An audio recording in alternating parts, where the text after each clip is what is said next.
पार्वतीपतये हर हर महादेव। जानकीकान्तस्मरणं जय जय राम राम। जानकीकान्तस्मरणं जय जय राम राम। सद्गुरुस्वामिनः जय। कामाक्षी करुणारूपं कामकोटिजगद्गुरुं चिन्मूर्तिं कलये चित्ते शङ्कराचार्यमव्ययं। वागीशाद्यास्तु मनसः सर्वार्थानामुपक्रमे यन्नत्वा कृतकृत्या स्युः तं नमामि गजाननं। वैदेही सहितं सुरद्रुमतले हैमे महामण्डपे मध्ये पुष्पकमासने मणिमये वीरासने सुस्थितम्।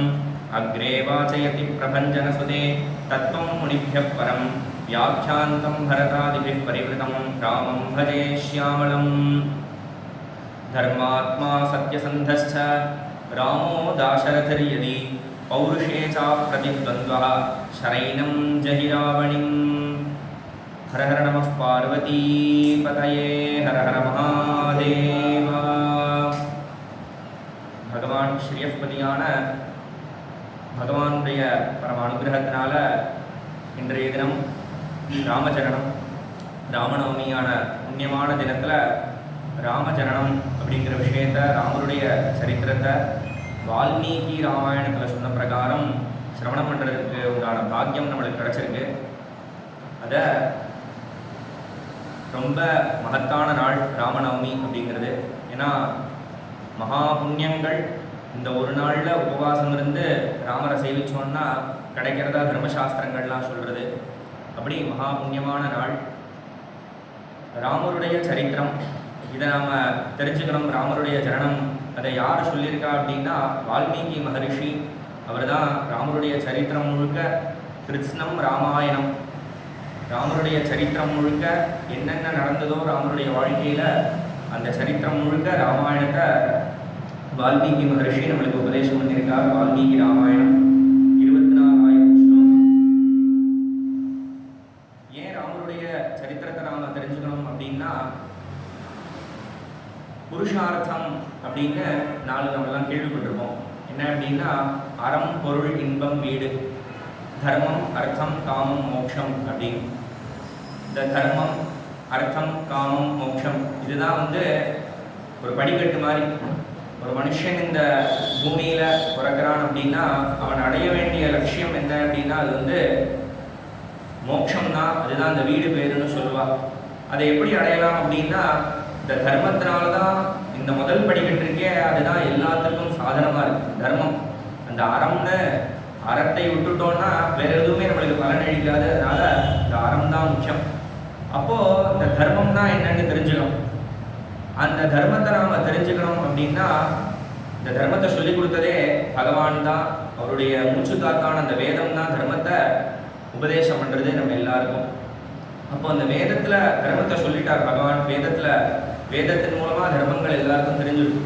ஆனால் காலப்போக்கில் என்ன ஆயிடுது அப்படின்னா அந்த தர்மத்தை அனுஷ்டிக்கிறவா குறைஞ்சு போயிடும். ஒரு யுகத்திலையும் அந்த தர்மத்தை அனுஷ்டானம் பண்ணக்கூடியவருடைய குறைவினால் பகவான் பார்த்தார். பல அவதாரங்கள் எடுத்திருக்கார் பகவான். அவதாரம் அப்படின்னாலே இறங்கி வருதல் அப்படின்னு தான் அர்த்தம். ஏன்னா அதனால தான் வேதத்தில் ஒரு மந்திரம் சொல்கிறது, அஜாயமானஹா பகுதா விஜாயதே. பிறப்பே கிடையாது அவனுக்கு. அதனால தான் அஜாயமானஹா, அவனுக்கு பிறப்பும் கிடையாது இறப்பும் கிடையாது, அமரன். அப்படிப்பட்ட பகவான் அஜாயமானஹா பகுதா விஜாயதே. நம்மளுக்கெல்லாம் தர்மத்தை சொல்லி கொடுக்கறதுக்காகவே அவதாரம் பண்ணுறார். அவன் இறங்கி வர்றதுக்கு உண்டான காரணம் எதுக்கு அப்படின்னா பாகவதத்தில் சுகாச்சாரியால் ராமருடைய சரித்திரத்தை சொல்லும்போது சொல்கிறார், மர்த்தியாவதாரஸ்திக மர்த்திய சிக்ஷணம் ரக்ஷோவதாயைவ ந கேவலம் விபோகோ அப்படின்னு பகவானுடைய அந்த அவதாரம் இருக்கே அது மர்த்தியாவதாரம். அதாவது மனுஷனா பகவான் அவதாரம் பண்ணுறாரே அது எதற்காக அப்படின்னா வெறும்னா ராவணனை சம்ஹாரம் பண்ணுறதுக்காக தான் அவதாரமா அப்படின்னா அப்படி இல்லை. அப்படி வரதா இருந்தால் நரசிம்ஹாவதாரம் மாதிரி அந்த க்ஷணம் உடனே வதம் பண்ணிட்டு போயிடலாம். ஆனால் இங்கே மர்த்தியாவதாரனாக பூர்ணாவதாரனாக பிறப்பிலேருந்து இறப்பு வரைக்கும் மனுஷனாகவே இருந்து ஏன் பகவான் அவதாரம் பண்ணினார் அப்படின்னா இந்த மர்த்தியாவதாரம் ரக்ஷோவதத்திற்காக இல்லை, அதாவது அசுரர்களை அழிக்கிறதுக்காக மட்டும் இல்லை, நம்மளுக்கெல்லாம் கற்றுக் கொடுக்கறதுக்காக. என்ன கற்றுக் கொடுக்கணும் அப்படின்னா எப்படி தர்ம வழியில் இருக்கிறது அப்படிங்கிறத கற்றுக் கொடுக்கறதுக்காக தான் ராமருடைய அவதாரமும் கிருஷ்ணருடைய அவதாரமும் ஏற்பட்டது. அதனால தான் இந்த 2 அவதாரத்தையும் பெரியவாள்லாம் சொல்லும்போது பூர்ணாவதாரம் அப்படின்னு சொல்லுவோம். ஒரு முழுமையான அவதாரம். பகவானுடைய அவதாரத்தில் மத்ஸ்ய கூர்ம வராகம் எல்லாம் எடுத்துட்டோம்னா அந்த அவதாரங்கள்லாம் அந்த நேரத்தில் மட்டும் சுவாமி வந்துட்டு போவார். ஆனால் இந்த அவதாரம் மட்டும்தான், இந்த 2ம் தான் பூர்ணமான அவதாரம். அதுலேயும் ராமாவதாரம் ரொம்ப உயர்ந்தது. அதனால தான் பெரியவாள்லாம் சொல்லுவார், ராமரை தவிர வேற எதுவுமே நாம் கற்றுக்க முடியாது அப்படின்னு. கற்பார் ராமபிரானை எல்லார் மற்றும் கற்பரோ அப்படின்னு ராமனை தான் கற்றுக்கணும். ஏன்னா தர்மத்தை சொல்லி கொடுத்தது, தர்ம வழி நடந்து நம்மளுக்கு காமிச்சது ராமர் தான். அதனால தான் இன்றைக்கும் கூட ராமராஜ்யம் அப்படின்னு நாம் சொல்கிறதே அந்த தர்மத்தினால தான். சுவாமி நம்மளுக்கு தர்ம வழி நடந்து காமிச்சிருக்கார். அதுதான் மத்திய சிக்ஷணம். என்ன அப்படின்னா நம்மளுக்கு வேதம் என்ன தர்மத்தை சொல்லியிருக்கோ, ஒருத்தருடைய வாழ்க்கையில அவாளுக்கு உண்டான என்ன தர்மத்தை கடைபிடிக்கணுமோ அதெல்லாம் வேதம் சொல்றது. சத்தியம் வத, தர்மம் சர, மாத்ருதேவோபவ, பித்ருதேவோபவன்னு வேதம் சொல்லி கொடுக்குறது. ஆனா பகவான் அதுபடி நடந்து காமிச்சார். இந்த ராமாவதாரமே பித்ருதேவோபவ அப்படின்னு வேதம் சொல்லிட்டு அதை பகவான் நம்மளுக்கெல்லாம் அப்பாவுடைய ஒரு வாக்கு, அதுவும் அப்பா ஒரு வாயை திறந்து அப்பா ராமர்கிட்ட நீ காட்டுக்கு போன்னு சொல்லலை. ஆனால் அப்பா கொடுத்த வாக்கு சத்தியம் ஆகணும் அப்படிங்கிறதுக்காக அதை சத்திய வாக்கா பண்ணணும்னு ராமர் காட்டுக்கு போனார். அப்பா ராமர்கிட்ட வால்மீகி ராமாயணம் முழுக்க பார்த்தா தசரதர் தன்னுடைய வாக்குனால ராமரை நீ காட்டுக்கு போ 14 வருஷம் அப்படின்னு சொல்லவே இல்லை. கைகேயி தான் சொல்லுவார் ராமர்கிட்ட. ஆனாலும் ராமர் அப்பா கொடுத்த ஒரு வாக்கை சத்தியம் பண்ணுறதுக்காக காட்டுக்கு போனார். நம்மளுக்கு அந்த சத்தியம் சத்திய ஆச்சரணம் அதை பண்ணி காமிச்சார். இப்படி ராமருடைய குணங்கள் எக்கச்சக்கம் இருக்கு. அதனால தான் வால்மீகி ராமாயணத்துல முதல் ஸ்லோகம் என்ன அப்படின்னா, அதுக்கு முன்னாடி இந்த வால்மீகி ராமாயணத்திற்கு ரொம்ப பெரிய விசேஷம் என்ன அப்படின்னா, அதை சொல்லும்போது ஒரு ஸ்லோகம் சொல்லுவா, வேத வேத்யே பரே பும்சி ஜாதே தசரதாத்மஜே வேதா பிராச்சேதசாது ஆசீத் சாட்சாத் ராமாயண ஆத்மனா. எப்படி வேதத்தினால அறியப்படக்கூடியதான அந்த பரம்பொருள் தசரதனுடைய குழந்தையாக அவதாரம் பண்ணும்போது வேதம் நினைச்சுதான், ஆஹா நான் யாரை உணர்த்துறேனோ அவர் அவதாரம் பண்ண போயிட்டார், இப்போ நான் என்ன பண்ணுறது அப்படின்னா நானும் அவதாரம் பண்ணிடுறேன் அப்படின்னு சொல்லி அதுவும் பிறக்க ஆரம்பிச்சுட்டு தான். யார்கிட்ட பிறந்தது அப்படின்னா வால்மீகிட்ட வால்மீகியினுடைய குழந்தையா ராமாயணமாகவே வேதமே அவதாரம் பண்ணிடுச்சு. அதனால தான் இது வேத தத்துவம், வேதமே இதுதான், ராமாயணமே வேதம் அப்படிங்கிறத பெரியவாள்லாம் சொல்கிறா. அதனால தான் வேத வேத்யே பரே பும்சி ஜாதே தசரதாத்மஜே வேதா பிராச்சேதசாதாசீது சாட்சாத் ராமாயண ஆத்மனா அப்படின்னு அந்த ராமருடைய சரித்திரத்தை வால்மீகி மகர்ஷி சொல்லியிருக்கார். இப்படி ராமரை தெரிஞ்சுக்கணும் அப்படின்னா வால்மீகி ராமாயணத்தின் மூலமாக தான் நிறைய ராமாயணங்கள் இருக்கு, எண்ணற்ற ராமாயணங்கள். ஆனால் எல்லா பாஷையிலையும் பார்த்தோமே ஆனால் எந்தெந்த இப்போ தமிழில் அப்படின்னா கம்பராமாயணம், இன்னும் பல ராமாயணங்கள் இருக்கு. அதே போல ஹிந்தியில் பார்த்தா துளசிதாச ராமாயணம், இன்னும் பல ராமாயணங்கள் இருக்கு. ஒரு பாஷையிலையும் அந்த உயர்ந்த கிரந்தமா எது இருக்கும் அப்படின்னா ராமருடைய சரித்திரம் தான் இருக்கும். அப்படிப்பட்டதுலையும் உயர்ந்தது எது அப்படின்னா அதற்கெல்லாம் ஆதி காவியம் எதுன்னா பின்னாடி சொல்லும் போதே சொல்வார், பரம் கவினாம் ஆதாரம். எந்த ஒன்றை வச்சுட்டு கவிகள்லாம் அவாவா ராமருடைய சரித்திரத்தை எழுதினாலும் அப்படிப்பட்டதான அந்த ராமாயணம் வால்மீகி மகர்ஷி நம்மளுக்கு கொடுத்தது.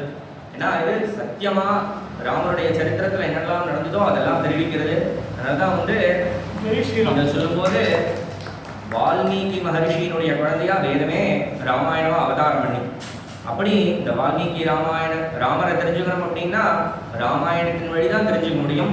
அதை வால்மீகி மகர்ஷி நம்மளுக்கு எப்படி கொடுத்தார் அப்படிங்கிறதே ஒரு பெரிய சுவாரஸ்யம். ஏன்னா வால்மீகி மகர்ஷிக்கு ஒரு சந்தேகம். ராமாயணத்தினுடைய முதல் சர்க்கம், அதில் முதல் ஸ்லோகம், தபஸ்வாத்தியாய நிரதம் தபஸ்வி வாக்விதாம்பரம் நாரதம் பரிபப்ரச்ச வால்மீகிர் முனிபுங்கவம். வால்மீகி மகர்ஷிக்கு ஒரு பெரிய சந்தேகம் மனசுல. ஏன்னா நிறைய குணங்கள் வேதம் சொல்றது, ஒரு 16 குணங்கள் வேதம் சொல்லியிருக்கு.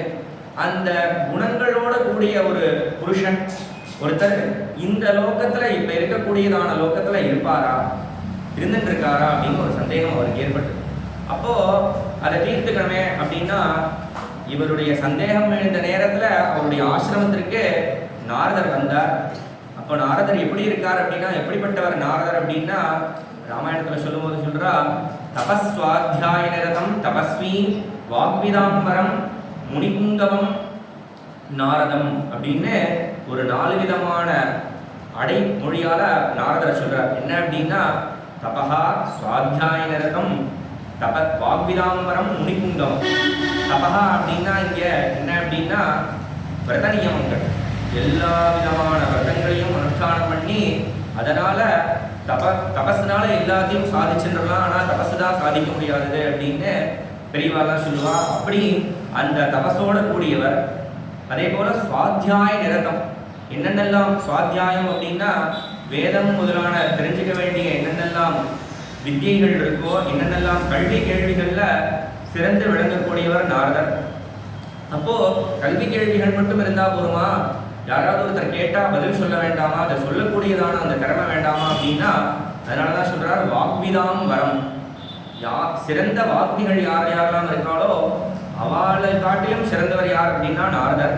அதே போல முனிபுங்கவர், எப்போதுமே நாராயண நாராயண நாராயணன்னு சொல்லிட்டு 3 லோகத்திற்கும் சஞ்சாரம் பண்ணி யார் யாருக்கெல்லாம் எப்பப்போ கஷ்டங்கள் ஏற்படுறதோ, எப்பப்போ அவளுக்கெல்லாம் ஒரு கலக்கம் ஏற்படுறதோ அதை போக்குறதுக்கு நாரதர் ஒரு கலகம் பண்ணி அவளுடைய கலக்கத்தெல்லாம் நீங்க வைக்கிறார்.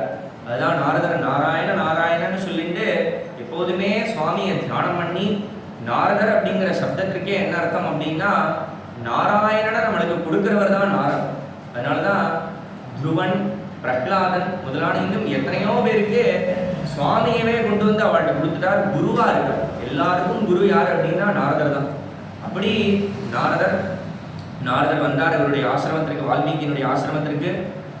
அப்போ வால்மீகி மகர்ஷி என்ன பண்ணினார் அப்படின்னா நாரதரை பூஜை பண்ணி அவருக்கு ஆசனங்கள்லாம் கொடுத்து உபசாரம் பண்ணி அவர்கிட்ட கேள்வி கேட்கிறார். என்ன கேள்வி அப்படின்னா, வால்மீகி மகர்ஷி எப்படிப்பட்டவர் அப்படின்னா தபஸ்வியா இருக்கார், சிறந்த தபஸ்வி. அதனாலதான் வால்மீகியினுடைய மகர்ஷியினுடைய சரித்திரத்தை சொல்லும்போது சொல்லுவா, அவர் பெரிய ஒரு திருடராக இருந்து சப்த ரிஷிகளுடைய அனுகிரகத்தினால ராமநாம ஜபத்தினால அவர் இந்த வால்மீகி அப்படிங்கிற அந்த ஒரு நிலையை அடைஞ்சிருக்கு, மகர்ஷியா இருக்கார். ஏன்னா இதெல்லாம் பார்க்கும்போது அந்த ராமநாமாவுடைய மகிமையினாலதான் அவருக்கு ராமாயணம் எழுதுகிற ஒரு பாக்கியமே கிடைச்சிருக்கு வால்மீகி மகர்ஷிக்கு. அதனாலதான் அவருக்கு அந்த சந்தேகம் ஏற்படும் போது அதை போக்குறதுக்காக நாரதரே குருவை தேடி நாம போகணும், ஆனா குருவே இங்கே அவரை தேடி வராங்க. இதற்கு காரணம் பின்னாடி சொல்றேன். அப்போ அப்படி வால்மீகி மகர்ஷி நாரதர்கிட்ட கேள்வி கேட்கிறார். என்ன அப்படின்னா ஒரு 16 விதமான குணங்கள். கோன்வஸ்மின் சாம்பிரதம் லோகே குணவான் கஷ்ட வீரியவான் தர்மஜ்ஞஸ்ச கிருதஜ்ஞஸ்ச சத்யவாக்யோ திருடவ்ரதः சாரித்ரேண ச கோ யுக்தः சர்வபூதேஷு கோ ஹிதः வித்வான் கः கஸ் சமர்த்தः கஸ்யைக பிரியதர்சனः ஆத்மவான் கः ஜிதக்ரோதः யுதிமான் கः அனசூயகः கஸ்ய விப்யதி தேவாஸ்ச ஜாதரோஷஸ்ய சஞ்யுகே அப்படின்னு ஒரு 16 விதமான குணங்கள். என்னெல்லாம் அப்படின்னா, யாரு இந்த லோகத்துல குணவானாகவும் எல்லா குணக்குன்றாகவும் அதே போல வீரியம் மிக்கவராகவும் எடுத்த காரியத்தை சாதிக்கக்கூடியதான தன்மை, தர்மஜனாகவும் தர்மம் தெரிஞ்சுட்டா மட்டும் இல்லாம அதை அனுஷ்டிக்கக்கூடியதான தன்மை, அதே போல செய்நன்றி மறவா தன்மை, சத்தியவாக் சொல் தவறாதவர் அப்படிப்பட்டவர். அதே போல திருடவ்ரதா விரத நியமங்கள் எல்லாம் அனுஷ்டிக்கக்கூடியவர். இன்னும் அவருடைய சரித்திரமே சுத்தமான சரித்திரம் அப்படின்னு நல்ல குணங்களோடு கூடியவர். எல்லா பூதங்களுக்கும் நல்லதையே பண்ணக்கூடியவர், எல்லா பிராணிகளுக்கும் நல்லதையே பண்ணக்கூடியவர். யார் எல்லாத்தையும் தெரிஞ்சின்றவர், யார் எல்லா பிராணிகளும் யாரை நல்ல பிரியத்தோட பார்ப்பாளோ அப்படிப்பட்டவர் யார். நாம பார்க்கலாம் எல்லாரையும் நம்ம ஒரு நல்ல அன்போட பார்க்கலாம், ஆனா எல்லா பிராணிகளுமே அவரை அன்போட பார்க்கணுமே, அப்படிப்பட்டவர் யாராவது இருக்காளா அப்படின்னு இந்த மாதிரி ஒரு 16 குணங்களை சொல்லி அப்படிப்பட்டவரை நீங்க சொல்லுங்க அப்படின்னு கேட்ட உடனே, அதுவும் எப்படி கேட்கிறார் அப்படின்னா வால்மீகி மகர்ஷி இங்க ஒரு சின்ன செக்கு நாரதர் என்னன்னா, நீங்க இருந்தாருன்னு சொல்லக்கூடாது, இருக்க போறாருன்னு சொல்லக்கூடாது, இருக்கிறார் இப்ப இருக்கணும் அப்படிப்பட்டவரை சொல்லணும். மோன்வஸ்மின் சாம்பிரதம் லோகே அப்படின்னு யாரோ சுவாமி இருந்தார் இல்ல மகர்ஷி இருந்தார்னு சொல்லக்கூடாது. எங்களோட கூடி மனுஷராக யார் இருப்பாளோ அவளை சொல்லணும், மனிதராக யார் இருப்பாளோ அவளை சொல்லணும்னு கேட்ட உடனே அப்போ சொன்னார். அப்போ அவருக்கு ரொம்ப சந்தோஷம் நாரதருக்கு. ஏன்னா நாரதரே இவருக்கு ராமரை காமிச்சு கொடுக்க தான் வந்திருக்கார், ராமருடைய சரித்திரத்தை சொல்ல தான் வந்திருக்கார்.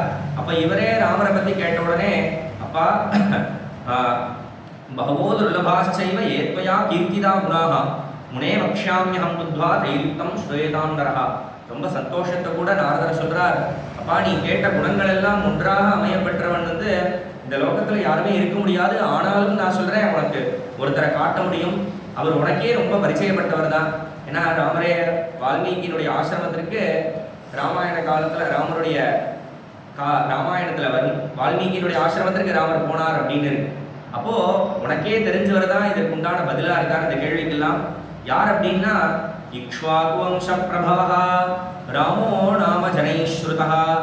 இக்ஷ்வாகு குலத்துல தோன்றியவராக ராமர்னு எல்லாராலையும் யார் சொல்லப்படுறாரோ அவர் தான் இந்த குணங்களுக்கெல்லாம், நீ கேட்ட கேள்விக்கெல்லாம் பதில் அவர் தான் அப்படின்னு சொல்லிட்டு இந்த 16 குணங்கள் கேட்டியே, அது மட்டும் இல்லப்பா, இன்னும் பலவிதமான குணங்களுக்கு அவர் அதிபதி அப்படின்னு இன்னும் பலவிதமான குணங்கள் ராமருடைய குணங்கள் எல்லாம் எடுத்து சொல்லிட்டு சங்கேபமா ராமருடைய சரித்திரத்தை முழுக்க நாரதர் வால்மீகி மகர்ஷிக்கு சொல்லி கொடுத்தார்.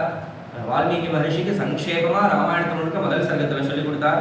சொல்லி கொடுத்த உடனே வால்மீகி மகர்ஷிக்கு அதை கேட்ட உடனே ரொம்ப சந்தோஷம், ரொம்ப மனசு திருப்தி ஆயிடுத்து. நாரதர் நமஸ்காரம் பண்ணினார். நாரதரும் தன்னுடைய தான் பண்ண வேண்டிய கடமை ஆனதுனால அவர் கிளம்பி நாராயணன் திரும்பி 3 லோகத்திற்கும் சஞ்சாரம் பண்ணுறதுக்கு போயிட்டார். அப்போ நேர வால்மீகி மகர்ஷிக்கு ரொம்ப சந்தோஷம். அதோட கூட என்ன பண்ணினார் அப்படின்னா, மாத்தியானிக காலம் ஆச்சு, ஸ்நானம் பண்ணணும். ஒருத்தரும் இன்னென்ன ஸ்நானங்கள்லாம் பண்ணி அனுஷ்டானம் பண்ணி சுவாமியை பூஜை பண்ணணும் அப்படின்னு ஒருத்தருக்கும் நியமம் சொல்லியிருக்கு. அப்படி அந்த காலம் வந்தது. அப்போ ஸ்நானத்திற்காக கிளம்பினார் வால்மீகி மகர்ஷி. தன்னோட சிஷ்யனான பரத்வாஜன் அப்படிங்கிற சிஷ்யரை கூட்டிட்டு கங்கைக்கு பக்கத்துல இருக்கக்கூடியதான தமசா நதி அப்படிங்கிற நதியை நோக்கி போனார். போன உடனே அங்க பார்த்தா அந்த நதி எப்படி இருந்தது அப்படின்னா, ராமருடைய சரித்திரத்தை கேட்டதுனாலையும் என்னமோ தெரியல, அந்த நதியை பார்த்தாலே இவருக்கு சந்தோஷம் வந்து. அந்த நதியே அப்படியே தெளிஞ்ச நதியா இருந்தது, ரொம்ப சுத்தமா இருந்தது. அதை பார்த்தோன்னே இவருடைய உள்ளத்தையே அவர் பார்க்குற மாதிரி இருந்தது. ஏன்னா அவர் சொல்றார், அப்பா அகர்தம் இதம் தீர்த்தம் பரத்வாஜ நிஷாமய ரமணீயம் பிரசன்னாங்கு சன்மனுஷ்ய மனோயதா. எப்படி ஒரு ஞானிகளுடைய மனசு எப்படி இருக்குமோ அதே போல இந்த தீர்த்தம் இருக்கு, அதனால இங்கேயே ஸ்நானம் பண்ணிடலாம் அப்படின்னு சொன்னார் பரத்வாஜர்கிட்ட. உடனே பரத்வாஜரும் அப்படியே ஆகட்டும் அப்படின்னு சொல்லிட்டு அந்த ஸ்நானம் பண்ணுறதுக்காக இறங்கினார். அப்போ அப்படியே சுத்தி முத்தி பார்த்தார் வால்மீகி மகர்ஷி. அப்போ அங்கே பார்க்கும்போது சந்தோஷத்தோடு இருக்கும்போது அவருக்கு நம்மளே பார்ப்போம், எப்போ நாம சந்தோஷமா இருக்கோமோ அப்போ நல்ல காட்சிகள்லாம் நம்மளை நோக்கி படும். எப்போ துக்கமா இருக்கோமோ அப்போ என்னென்னலாம் படக்கூடாதோ என்னென்னலாம் கோபமான விஷயம் இருக்குமோ அதெல்லாம் தான் நம்மளுக்கு தெரியும். அப்படி அவருக்கு பார்த்தா அங்க மரத்துல 2 பட்சிகள், கிரௌஞ்ச மிதுனம்னு பேரு, கிரௌஞ்ச பட்சிகள் 2 இருந்தது. ரெண்டும் சந்தோஷமா இருந்துட்டு ஒன்னோட ஒன்று சேர்ந்து சந்தோஷமா கத்தி விளையாடிட்டு இருந்தது. அதை பார்த்தார், ரொம்ப சந்தோஷப்பட்டார். அந்த நேரத்துல திடீர்னு ஒரு வேடன் அந்த 2 பட்சிகள்ல ஆண் பட்சியை அடிச்சுட்டான். அதை பார்த்தோன்னே இவருக்கு தஸ்மாத்து மிதுனாதேகம் புமாம்சம் பாபனிச்சயா ஜகான வைரநிலையா நிஷாதஸ்தஸ்ய பஷ்யதா அப்படின்னு இவர் பார்த்துட்டே இருக்கும்போது அந்த ஆண் பட்சியை அடிச்சான். அந்த ஆண் பட்சி கீழே துடிதுடித்து விழுந்து இறந்து போச்சு. அதை பார்த்து இந்த பெண் பட்சி இருக்கே அது அழுதுண்டே அப்படியே சுத்திட்டு இருந்தது. இதை பார்த்தார் இவருக்கு ஒரே அந்த நேரத்துல கோபத்தினால இவருக்கு காருண்யமானது ஏற்பட்டது. அந்த பட்சியிட்ட ஒரு கருணை வந்தது. அது அப்படியே ஒரு சாபமா அந்த வேடனை நோக்கி மாறிடு. என்ன அப்படின்னா உடனே ரிஷேர் தர்மாத்மனஸ்தஸ்ய காருண்யம் சமபத்தியத. அந்த பட்சி அழுதுன்னு இருக்கிறத பார்த்தோடனே இவருக்கு ஒரு கருணையினால அந்த வேடனை பார்த்து சொன்னார், மா நிஷாத பிரதிஷ்டாம் துவம் அகமசாஸ்வதி சமாஹா யக்ரௌஞ்ச மிதுனாதேகம் அவதி காமமோஹிதம். இந்த வேடனை பார்த்து நிஷாத அப்படின்னா வேடன், ஹே வேடனே நீ பல வருஷங்கள் இருக்க மாட்டார், ரொம்ப காலம் இருக்க மாட்டார். ஏன் அப்படின்னா யக்ரௌஞ்ச மிதுனாதேகம் காமமோஹிதம் அவதீஹி. இந்த 2 பட்சிகள்ல ஒரு பட்சியை நீ உன்னுடைய ஆசையினால அடிச்சியே, காமமோகிதமான சந்தோஷமா இருக்கக்கூடியதான பட்சிகளை நீ அடிச்சதுனால நீ ரொம்ப நாள் இருக்க மாட்ட அப்படின்னு ஒரு சாபம் கொடுத்தார். சாபம் கொடுத்த உடனே அது அவர் மனசுலயே, என்ன இது ஒரு புதுசான சப்தமா நம்மளுடைய வாக்குலேருந்து வருதே, இது அத்தனை காலம் வேதத்துல மட்டும்தான் இந்த காவியம் அப்படிங்கிறதான இந்த கவிதைகள்லாம் இருந்துருக்கு. ஒரு மனுஷர்கள் கவிதை பண்றது அப்படிங்கிறதுலாம் இல்லாத காலம். அது திடீர்னு ஒரு கவிதை மாதிரியே நம்மளுடைய வாக்குல வருதே அப்படின்னு நினைச்சிருந்த உடனே அதை பரத்வாஜர் அந்த கவிதையை நோட் பண்ணி வச்சுட்டார். அவர் சொன்னார், இது ஸ்லோகமே தான் அப்படின்னு சொல்லிட்டு உடனே ஸ்நானம் பண்ணினார். நதியில ஸ்நானம் பண்ணி திருப்பி ஆசிரமத்திற்கு வந்தார். ஆனாலும் வரும்போதெல்லாம் அவருக்கு ஒரே சிந்தனை, இந்த 2 பட்சிகள்ல அவன் அடிச்சுட்டானே அப்படின்னு அதே நடப்பாவே இருக்கு. நம்ம வாக்கால அந்த வேடனுக்கு சாபம் கொடுத்துட்டோமே அப்படின்னு அவருக்கு ஒரே வருத்தம். அப்படியே வந்தார். வந்த நேரத்துல எப்படி இவருடைய மனசுல எழுந்த சந்தேகத்தை போக்குறதுக்கு நாரதர் வந்தாரோ, இப்போ நாரதருடைய அப்பாவான பிரம்மாவே அங்க வந்துட்டார். இவருடைய சந்தேகத்தை, இவருடைய மனசுல இருக்கக்கூடியதான அந்த ஒரு கலக்கத்தை போக்குறதுக்காக அங்க வந்தார் பிரம்மா. இவருக்கு முன்னாடியே அந்த ஆசிரமத்திற்கு வந்துட்டார். வந்து பிரம்மா அவரதை பார்த்தார். உடனே இவர் நேரம் போய் அவருக்கு நமஸ்காரம் பண்ணி அவருக்கு ஆசனத்தை கொடுத்துட்டு இவரும் உட்கார்ந்தார். அப்படி பிரம்மா வந்து அவரை பூஜை பண்ணிட்டு இருக்கும்போது இவருடைய மனசுல அந்த கஷ்டம்தான் ஓடிட்டு இருக்கு. அந்த வேடனை பத்தின நினைப்பு தான், அந்த ஸ்லோகத்தை பத்தின நினைப்பு தான். அப்ப பார்த்தார் பிரம்மா. பார்த்துட்டு அவரை பார்த்து சொன்னார்ப்பா, பார்த்துட்டு சிரிச்சுட்டே சொன்னார். தமுவாச்ச ததோ பிரம்மா பிரஹசன் முனிபுங்கவம் ஸ்லோகேவ ஸ்வயம் பத்தா நாத்திர காரியா விசாரணா மச்சந்தாதேவ தே பிரம்மன்னு பிரவருத்தேயம் சரஸ்வதி அப்படின்னு அப்பாவுடைய வாக்குல வந்தது ஸ்லோகம்னா, என்னுடைய வாக்கு, என்னுடைய ஒரு அனுகிரகத்தினாலதான், என்னுடைய ஒரு ஆக்னியினாலதான் என்னுடைய பத்னியான சரஸ்வதி தேவியே உனக்கு உன்னுடைய வாக்குல வந்திருக்கா. அப்பா, அம்மா, பையன் 3 பேரும் வந்தாச்சு. கூப்பிடாமலே வந்தாச்சு. வால்மீகியினுடைய இதுல அப்பா பிரம்மா, அம்மா சரஸ்வதி, பையன் நாரதர் 3 பேருமே வந்துட்டா. ஏன் அப்படின்னா, ஒரு நல்ல காரியம் நடக்கிறது அப்படின்னா அனாபூதோ அத்வரம் கச்சேத் அப்படின்னு சொல்லுவான். ஒரு பெரிய யாகம் நடக்கிறது அப்படின்னா அந்த யாகத்திற்கு கூப்பிடணும்னு எதிர்பார்க்கக்கூடாது. கல்யாணம் மாதிரி நம்மளை வந்து பத்திரிகையை வச்சு கூப்பிட்டாதான் நான் போவேன்னு நினைக்கக்கூடாது. நல்ல காரியங்கள் நடக்கிறதுனா அங்கே போய் கூப்பிடாமலும் நாம் போய் அங்கே இருந்து உதவி பண்ணணும். இப்போ இது லோகக்ஷேமார்த்தமான காரியம் வால்மீகி பண்ண போறார். ராமாயணம் அப்படிங்கிற ராமருடைய சரித்திரத்தை சொல்ல போறார். அதனால யாவத் ஸ்தாஸ்யந்தி கிரேகா, பின்னாடி பிரம்மாவே அனுகிரகம் பண்ணுவார். இந்த ராமாயணத்தினால என்னென்னலாம் நடக்க போறது அப்படிங்கிறத சொல்லுவார். அதனால அப்படிப்பட்ட ராமாயணத்தை எழுதுறதுக்கு வால்மீகி தான் சரியான ஒரு புருஷர் அப்படின்னு, புண்ணிய புருஷர் மகர்ஷின்னு தெரிஞ்சிருந்த பிரம்மா, நாரதர், சரஸ்வதி 3 பேரும் அவர் கூப்பிடாமலே அவருக்கு அனுகிரகம் பண்ணுறதுக்காக வந்துட்டா. அப்பதான் பிரம்மா சொல்றார், என்னுடைய ஒரு அனுகிரகத்தினால்தான் உன்னுடைய வாக்குல சரஸ்வதி வந்தா. இந்த ஸ்லோகமே நீ பண்ணது ஸ்லோகம் தான், அதனால நீ கவலைப்படாத அப்படின்னு பிரம்மா சொன்னார். இப்பதான் வால்மீகி மகர்ஷிக்கு ஒரு விஷயம் புரிஞ்சுது. நாம ஏதோ சாபம் கொடுத்துட்டோம் அப்படின்னு நினைச்சிட்டு இருக்கோம். இப்ப அந்த கலக்கம் எல்லாம் போச்சு அவருக்கு. அப்பதான் புரிய ஆரம்பிச்சது. ஏன்னா ஒரு வார்த்தைக்கே பலவிதமான அர்த்தங்கள், சம்ஸ்கிருதத்திலையும் சரி தமிழ்லையும் சரி ஒரே வார்த்தையே பலவிதமாகவும் சொல்லலாம். அதனாலதான் வந்து இந்த ஸ்லோகத்திலேயே பார்த்தா தெரியும். எப்படி அப்படின்னா, முதல்ல சொல்லும்போது இது வேடனை சாபம் கொடுக்கறதுக்காக அவர் சொன்ன மாதிரி இருந்தது. ஆனா இப்பதான் அவருடைய மனசுல அந்த கலக்கம் போய் பார்த்தாதான் தெரியுது, இது சாட்சாத் ஸ்ரீராமரையே மங்களாசாசனம் பண்ணின ஸ்லோகம், அவருக்கு ஒரு பல்லாண்டு கூறின ஸ்லோகம் அப்படின்னு இப்பதான் புரிஞ்சுது. ஏன்னா மானிஷாத பிரதிஷ்டாந்தம் அப்படின்னு முதல்ல நிஷாத அப்படிங்கிற பதத்திற்கு வேடன் அப்படின்னு ஒரு அர்த்தம் சொன்னா, இப்போ சொல்லும்போது மானிஷாத அப்படின்னா மான்னா மகாலட்சுமி, மகாலட்சுமி யார்கிட்ட இருக்காளோ நிஷாத அப்படின்னா இருப்பிடம்னு அர்த்தம். மகாலட்சுமி யார்கிட்ட இருக்கா அப்படின்னா சாட்சாத் ஸ்ரீனிவாசன் ராமர் தான். அப்படிப்பட்டதான பெருமாளையும் அவர் சொல்றார், மானிஷாத பிரதிஷ்டாந்தம் அகமஹா சாஸ்வதீஹி சமாஹா அப்படின்னு நிறைய வருஷங்கள் உனக்கு பல்லாண்டு கூறுறேன், பல்லாண்டு பல்லாண்டு பல்லாயிரத்தாண்டு அப்படின்னு நீ நிறைய நாள் வாழணும் அப்படின்னு சுவாமியை வாழ்த்துறார். ஏன் அப்படின்னா அப்பதான் தெரிஞ்சது அடுத்த பதத்திற்குண்டான அர்த்தம். எத்திரம்ச மிதுனாதேகம் அவதீஹி காமமோகிதம். எப்படி ராவணன் மண்டோதரி அப்படிங்கிற 2 கிரௌஞ்ச பட்சிகள்ல காமமோகிதனான ஆசைக்கு உட்பட்டவனான, அதாவது முதல்ல அந்த வேடனுடைய சாமான்யமான தர்மத்தை பார்த்தா நம்மளுக்கு தோணலாம், வேடனுக்கு வேட்டையாடுறது தான் குணமே, அவனுக்கு அதுதான் தர்மம். இப்ப எப்படி மகர்ஷி வந்து வேட்டையாடுறதுக்காக இதுக்கு சாபம் கொடுக்கலாம் அப்படின்னா அப்படி இல்லை. இங்க சூக்ஷ்மமா பார்த்தா 2 பட்சிகள் சந்தோஷமா இருக்கும்போது அது வேட்டையாடணும். அதுதான் வந்து சாமானிய தர்மம் விசேஷ தர்மம்னு சொல்லுவாள். ஒரு விஷயம் ரெண்டு, சாமான்யமாக அவன் வேட்டையாடுறது அவனுடைய குலத்தொழிலாகவே இருந்தாலும், ஆனால் ரெண்டு பட்சிகள் சந்தோஷமாக இருக்கும்போது அதை அடிக்கக்கூடாது. அப்போது அவன் அடித்ததுனால அவனை வந்து இது பண்ணினார், அந்த வேடன் பண்ணினது தப்பு அப்படின்னு அவனுக்கு சாபம். இங்கே ராவணன் என்ன பண்ணான் அப்படின்னா, அவன் அசுரன் தான், அவனுக்கு என்ன குணங்கள் இருந்தாலும் என்ன கெட்ட குணங்கள் இருந்தாலும், ஆனால் பரஸ்திரீ இந்த முதலான அந்த துஷ்ட குணங்கள் அவனுக்கு இருந்ததுனால அவனை காமமோகிதனான ராவணனை அடித்ததுனால, அந்த ரெண்டு பட்சிகளில் ராவணனை அடித்ததுனால ராமானி நிறைய நாட்கள் பல்லாண்டு பல்லாண்டு அப்படின்னு அவரை வாழ்க வாழ்கன்னு வால்மீகி ஸ்துதிக்கிற மாதிரி இந்த ஸ்லோகத்திற்கு அர்த்தம் அவருக்கு அப்பதான் தோணி. அப்பதான் வந்து வால்மீகி மகர்ஷியினுடைய இப்போ இன்னொரு விஷயமும் இங்கேருந்து தோன்றது என்ன அப்படின்னா, பிரம்மாவே அவருக்கு அனுகிரகம் பண்ணினதுனால ஒரு பெரிய காவியத்தை படைக்க போறார் வால்மீகி மகர்ஷி.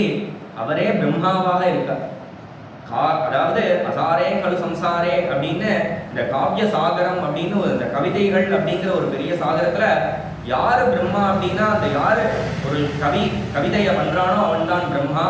ஆதி கவி வால்மீகி அவர் தான் இங்க பிரம்மா. அதனால்தான் பிரம்மாவே வந்து அனுகிரகம் பண்ணினார். என்ன சொன்னார் அப்படின்னா, ராமஸ்ய சரிதம் கிருஷ்ணம் குருத்வம் ரிஷி சத்தம அப்படின்னு ராமருடைய சரித்திரம் முழுக்க நீ எழுது.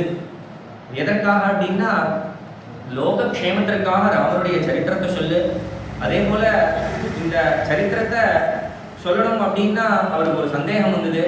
ஏன்னா நாரதர் வந்தார். நாரதர் வந்து எப்படி சொல்லிட்டு போனார் அப்படின்னா, ராமருடைய சரித்திரத்தை ஹிண்டாக கொடுத்துட்டு போயிட்டார், பாயிண்ட்ஸாக சொல்லிட்டு போயிட்டார். முழுக்க சொல்லவே இல்லை, எல்லாம் சங்கேபமாக சுருக்கமாக ராமருடைய சரித்திரத்தை சொல்லிட்டு போயிட்டார். நான் எப்படி அதை வச்சுட்டு பெருசாக எழுதுறது அப்படின்னா அப்படி சந்தேகப்பட்டார் வால்மீகி. உடனே பிரம்மா சொன்னார், ரகசியம் ச பிரகாசம் ச யத்விருத்தம் தஸ்ய தீமதः ராமஸ்ய சஹசௌமித்ரே ராட்சசானாம் ச சர்வசः வைலேஹ்யாஸ்சைவ யத்விருத்தம் பிரகாசம் யதிவார்த்தா தச்சாப்யவிதிதம் சர்வம் விதிதம் தே பவிஷ்யதி அப்படின்னு என்னென்னலாம் ராமருடைய சரித்திரத்துல எத்தனை பேர் வந்திருந்தாலும் ராமருடைய சரித்திரத்துல அந்த எல்லா விஷயங்களும் உனக்கு ரகசியமாக இருந்தாலும் சரி, பிரகாசமாக இருந்தாலும் சரி, என்னென்னலாம் விஷயங்கள் இருக்கோ, என்னென்னலாம் சரித்திரத்துல நடந்திருக்கோ அதெல்லாம் உன்னுடைய உள்ளங்கை நெல்லிக்கனி போல உனக்கு அப்படியே எல்லாம் ஒரு ஸ்கிரீன்ல போட்டாப்புல தெரியும்பா அப்படின்னு அனுகிரகம் பண்ணினார். அதே போல இன்னொன்னும் சொன்னார். அதாவது அவருக்கு ஒரு சந்தேகம் வந்தது. நான் நீங்க சொல்லிட்டு எனக்கு எல்லாமே தெரியணும் அப்படின்னு நீங்க ஆசீர்வாதம் பண்ணிட்டேன், ஆனா நான் இதை எழுதுனதுக்கு அப்புறம் எல்லாரும் இது வால்மீகியே ஏதோ எக்ஸ்ட்ரா ஃபிட்டிங் பண்ணியிருக்கார் அப்படின்னு யாருக்காவது சந்தேகம் வந்துருதுன்னா என்ன பண்றது அப்படின்னா, அப்போ பிரம்மாவே அதற்கு அனுகிரகம் பண்றார். நதே வாக் அன்றுதா காவியே காட்சிதத்திர பவிஷ்யதி அப்படின்னு உன்னுடைய இந்த வாக்கு இருக்கே, நீ ராமாயணம் எழுத போறியே இது சத்தியமாகவே இருக்கும். அதே போல எந்த ஒரு பொய்யுமே அதுக்குள்ள இடைச்சல்களே வராது அப்படின்னு வால்மீகி மகர்ஷிக்கு அனுகிரகம் பண்ணினார். அதே போல அந்த அனுகிரகம் மட்டும் இல்லாம அதற்கு பரஸ்ருதியும் சொன்னார். ராமாயணத்திற்கு இந்த கவி எழுதும் போதே இதை எத்தனை பேர் படிப்பாளோ, இது எத்தனை காலம் இருக்குமோ அப்படிங்கிற சந்தேகமே இல்லாம பிரம்மா சொன்னார், யாவத் ஸ்தாஸ்யந்தி கிரயா சரிதஸ்ச மஹீதலே தாவத் ராமாயண கதா லோகேஷு பிரச்சரிஷ்யதி அப்படின்னு ஒரு பெரிய அனுகிரகம் பண்ணினார். என்ன அப்படின்னா, எத்தனை காலம் மலைகள் நதிகள் சூரிய சந்திரர்கள் எத்தனை காலம் இருப்பாளோ, ஏன் அப்படின்னா இவாளெல்லாம் ஏன் சொன்னார் அப்படின்னா அவளால தான் லோகக்ஷேமம் ஏற்படுறது. அதே போல நீ பண்ணக்கூடியதான இந்த ராமாயணம் இருக்கே அதனால லோகக்ஷேமம் ஏற்படும். அத்தனை காலம் உன்னுடைய ராமாயணம் பிரச்சாரமாயிட்டே இருக்கும். வெறும்னா ஏதோ புஸ்தகத்துல இருக்கு அப்படிங்கிறது மட்டும் இல்லாம அது பிரச்சாரமாயிட்டே இருக்கும் அப்படின்னு அனுகிரகம் பண்ணினார். அதனாலதான் எத்தனை காலம் வால்மீகி மகர்ஷி எப்ப எழுதினார் ராமாயணம், ஆனால் இன்னைக்கு வரைக்கும் ராமாயணத்தை மட்டும், ராமாயணம் பாகவதம் முதலான கிரந்தங்கள்ல ராமாயணத்தை மட்டும் நித்திய பாராயணமா வச்சுருக்கிற பெரியவா எத்தனையோ பேர் இருக்கா. அதுலேயும் வால்மீகி ராமாயணம் மட்டும் இல்லாம கம்பருடைய ராமாயணம், துளசிதாச ராமாயணம், இன்னும் எத்தனையோ ராமாயணங்கள் இருக்கா. அதெல்லாமே பாராயணமா வச்சுருக்கிறவா எத்தனையோ பேர் இருக்கா. அப்படி அந்த ராமாயணம் பிரச்சாரமாயிட்டே இருக்கு. அதனால அதே போல இந்த ராமாயணத்தை எழுதுறதான உனக்கு அந்த ராமாயணம் இருக்கிற வரைக்கும் நீ என்னுடைய லோகத்திலேயே இருப்ப அப்படின்னு சொல்லி அனுகிரகம் பண்ணினார். இப்படி அவருக்கு அனுகிரகம் பண்ணோடனே எல்லா சிஷ்யாளுக்கும் இவருக்குமே ஒரே பரம ஆச்சரியம். ஏன்னா காலத்தாலேருந்து நடக்கிறதெல்லாம் ஒரே ஆச்சரியகரமானதாக இருந்துட்டு இருந்தது. எதற்காக இப்படி நடக்கிறதுன்னு பார்த்தா லோகக்ஷேமத்திற்காக இந்த காவியத்தை பண்ணணும் அப்படின்னு பிரம்மாவே அனுகிரகம் பண்ணிட்டு மறைஞ்சு போயிட்டார் பிரம்மா. உடனே அவர் மறைஞ்சார். அடுத்த 3வது சர்க்கத்துல ராமாயணத்தை முதல்ல நாரதர்கிட்டேருந்து கேட்டார். அடுத்து பிரம்மாணி நான் ராமாயணம் முழுக்க நீ பார்ப்பேன் அப்படின்னு அனுகிரகம் பண்ணினார். 3வது இருக்கிற 3வது சர்க்கத்துல ராமருடைய சரித்திரம் முழுக்க அப்படி உட்கார்ந்து தியானத்துல உட்கார்ந்தார். எல்லா விதமான ராமருடைய சரித்திரத்துல ஹசிதம் பாஷிதம் செய்வ கதரியாவச்ச சேஷ்டிதம் தத் சர்வம் தர்மவீரியேன யதாவத் சம்பிரவிஷ்யதி அப்படின்னு சிரிச்சது, அழுதது, பேசினது மற்றும் என்னென்னலாம் நடந்ததோ எல்லாமே அவருக்கு உள்ளங்கை நெல்லிக்கனி போல ஒரு பெரிய ப்ரொஜெக்டர்ல எப்படி படம் தெரிஞ்சா எப்படி தெரியுமோ அதே போல வால்மீகிக்கு தெரிஞ்சது. உடனே ராமருடைய சரித்திரத்தை அப்படியே எழுதினார். முழுக்க எழுதிட்டு எப்படி எழுதினார் அப்படின்னா சதுர்விம்சத் சஹஸ்ராணி ஸ்லோகானாம் உத்பவான் ரிஷினி ததா சர்க்கசதான் பஞ்ச ஷட்காண்டானி ததோத்தரம் அப்படின்னு இப்படி பிரிச்சிருக்கார் ராமாயணத்தை. எப்படி அப்படின்னா 24,000 ஸ்லோகங்கள். ஏன்னா லோகத்திலேயே உயர்ந்ததான மந்திரம் காயத்ரி மந்திரம். அதற்கு 24 எழுத்து அந்த காயத்ரி மந்திரத்திற்கு. அதனாலதான் ஒரு காயத்ரி மந்திரத்தினுடைய ஒரு எழுத்துக்கும் 1000 ஸ்லோகம்னு வச்சு 24,000 ஸ்லோகங்களா இந்த ராமாயணத்தை காயத்ரி ராமாயணமாகவே எழுதியிருக்கார். அப்படி அதே போல 500 சர்க்கங்கள், அதே போல 6 காண்டங்கள் முக்கியமாக, அதே போல உத்தர காண்டம் அப்படின்னு ஒருவருத்தருடைய பூர்வ சரித்திரம். ஒருவருத்தருடைய ராவணன் அப்படின்னா அவன் முன்னாடி எப்படி இருந்தான், சீதை அப்படின்னா அவனுடைய முந்தின சரித்திரம் என்ன, எல்லாத்தையும் சொல்லி உத்தரகாண்டம் அப்படிங்கிறதாக 7 காண்டங்களாக ராமருடைய சரித்திரத்தை ராமாயணம் அப்படிங்கிறத எழுதினார். அப்போ இந்த சரித்திரத்தை எழுதுறோமே இதற்கு என்ன பேர் வைக்கலாம் அப்படின்னா அவருக்கு முதல்ல தோணின பேர் என்ன அப்படின்னா இதற்கு சீதாயாக சரிதம் மகது அப்படின்னு பதிவிரதையான சீதையினுடைய சரித்திரம், சீதாதேவியினுடைய சரித்திரம் அப்படின்னு இதுக்கு பேர் வச்சார். அப்புறம் தான் அவருக்கு தோணிதான் சீதையினுடைய சரித்திரம்னு மட்டும் வச்சா போடாது ராமாயணம் அப்படின்னு. ராமாயணம் அப்படின்னா தர்மத்தின் பாதை அப்படின்னு அர்த்தம். ஏன்னா ராமன்னாலே தர்மம், ராமோ விக்கிரகவான் தர்மஹா அப்படின்னு தர்மாத்மா சத்யசந்தஸ்ச ராமோ தாசரதிரி எதி முதலே சொன்னோம். ராமாயணம் அப்படின்னா ராமர்னாலே தர்மத்தை காட்டுறதுக்காக தான் பிறந்தார். அதனால தான் இங்கே பக்கத்தில் தஞ்சாவூர் அப்படின்னு ஊர் இருக்கு. அங்கே ஒரு 200-300 வருஷத்துக்கு முன்னாடி ஏகோஜி மகாராஜான்னு ஒரு ராஜா ஆண்டுன்னு இருந்தார். அவருடைய காலத்தில் அவருக்கு மந்திரியா இருந்த ரெம்பகராய மகி அப்படின்னு ஒருத்தர் மந்திரியா இருந்தார். அவர் தர்மாபூதம் அப்படின்னு ஒரு ராமாயணத்துக்கு ஒரு பெரிய எக்ஸ்பிளனேஷனே, ஒரு பெரிய பாஷ்யமே எழுதியிருக்கார், வியாக்கியானமே எழுதியிருக்கார். அவர் சொல்லும்போது சொல்றார், ராமாயணத்தினுடைய பதங்களை சில பேர் முன்னாடி உள்ளவாலாம் எப்படி பிரிச்சிருக்கா அப்படின்னா அதை முன்னும் பின்னுமா பிரிச்சு அவளுடைய பக்திக்கு ஏத்தாப்புல ஒருத்தர் கிருஷ்ணரா எழுதிட்டார், ஒருத்தர் ராமராக அர்த்தம் பண்ணி எழுதிட்டார், ஒருத்தர் ராமாயணம் முழுக்க சிவனை சொல்ல வந்தது அப்படின்னு பரமேஸ்வரனா அர்த்தம் பண்ணி எழுதிட்டார். இப்படி அவளுடைய தேவதைகளை குறித்து எழுதியிருக்கார். ஆனா ராமர் சொல்ல வந்ததே தர்மத்திற்காக தான். அதனால நான் ராமருடைய அந்த ராமாயணம் முழுக்க தர்மபரமா எழுதுறேன் அப்படின்னு அறத்தினுடைய பாதை ராமாயணம் அப்படின்னு. அயனம் அப்படின்னா வழி. அதனாலதான் நம்ம எல்லாம் கேள்விப்பட்டிருப்போம் உத்தராயணம் தட்சிணாயணம் அப்படின்னு. உத்தராயணம்னா என்ன அப்படின்னா சூரியன் எப்ப தெற்கு பகுதி நோக்கி போயிட்டு வடக்கு நோக்கி எப்ப தெற்கேந்து திரும்புறாரோ அதுக்கு உத்தராயணம்னு பேர். சூரியன் தெற்குலேருந்து வடக்கு நோக்கி வர பாதை உத்தராயணம். அதனாலதான் ராமாயணம் அப்படின்னா ராமருடைய பாதை, தர்மத்தின் பாதை. அதனாலதான் இதை கேட்டாலே தர்ம காம அர்த்த மோட்சங்கள் எல்லாம் நம்மளுக்கு கிடைக்கும். அதனால இன்னொரு பேரும் வச்சார். அவருக்கு 3வதா தோணிது. இப்படி 2 மட்டும் சொல்லிட்டா யாரும் படிக்க மாட்டா அப்படின்னு பௌலஸ்திய வதவிக்கேவ சகார சரிதவிரதா. ராவணன் அழிஞ்சான் அப்படின்னு சொன்னா நெகட்டிவா டக்குன்னு சொன்னா உடனே அதுல ஒரு ஆசை, எப்படி ராவணன் அழிஞ்சான் அப்படின்னு உடனே ஒரு 4 பேர் படிக்க ஆரம்பிப்பாளேன்னு பௌலஸ்திய வதம் அப்படின்னு ஒரு பேர் வச்சார். இப்படி 3 பேர் கொடுத்து ராமாயணம் முழுக்க எழுதினார். எழுதினோடனே அவருக்கு ஒரு சந்தேகம் வந்தது, இந்த ராமாயணத்தை யார் படிக்க போறா, யாருக்கு இதை சொல்லித்தரது? ஏன்னா ஒரு நல்ல கிரந்தங்கள் பண்ணிடலாம், பெரிய சரித்திரம் பெரிய காவியங்கள்லாம் பண்ணிடலாம்.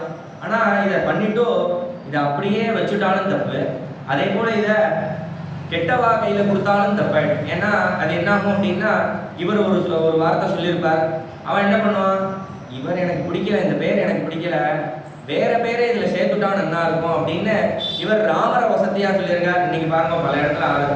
ஏன்னா ராவணன் தான் பெரிய ஆள் அப்படின்னு நிறைய பேர் அவனுடைய சரித்திரத்தை உயர்த்தி தூக்கி பிடிச்சுட்டு இருக்கா.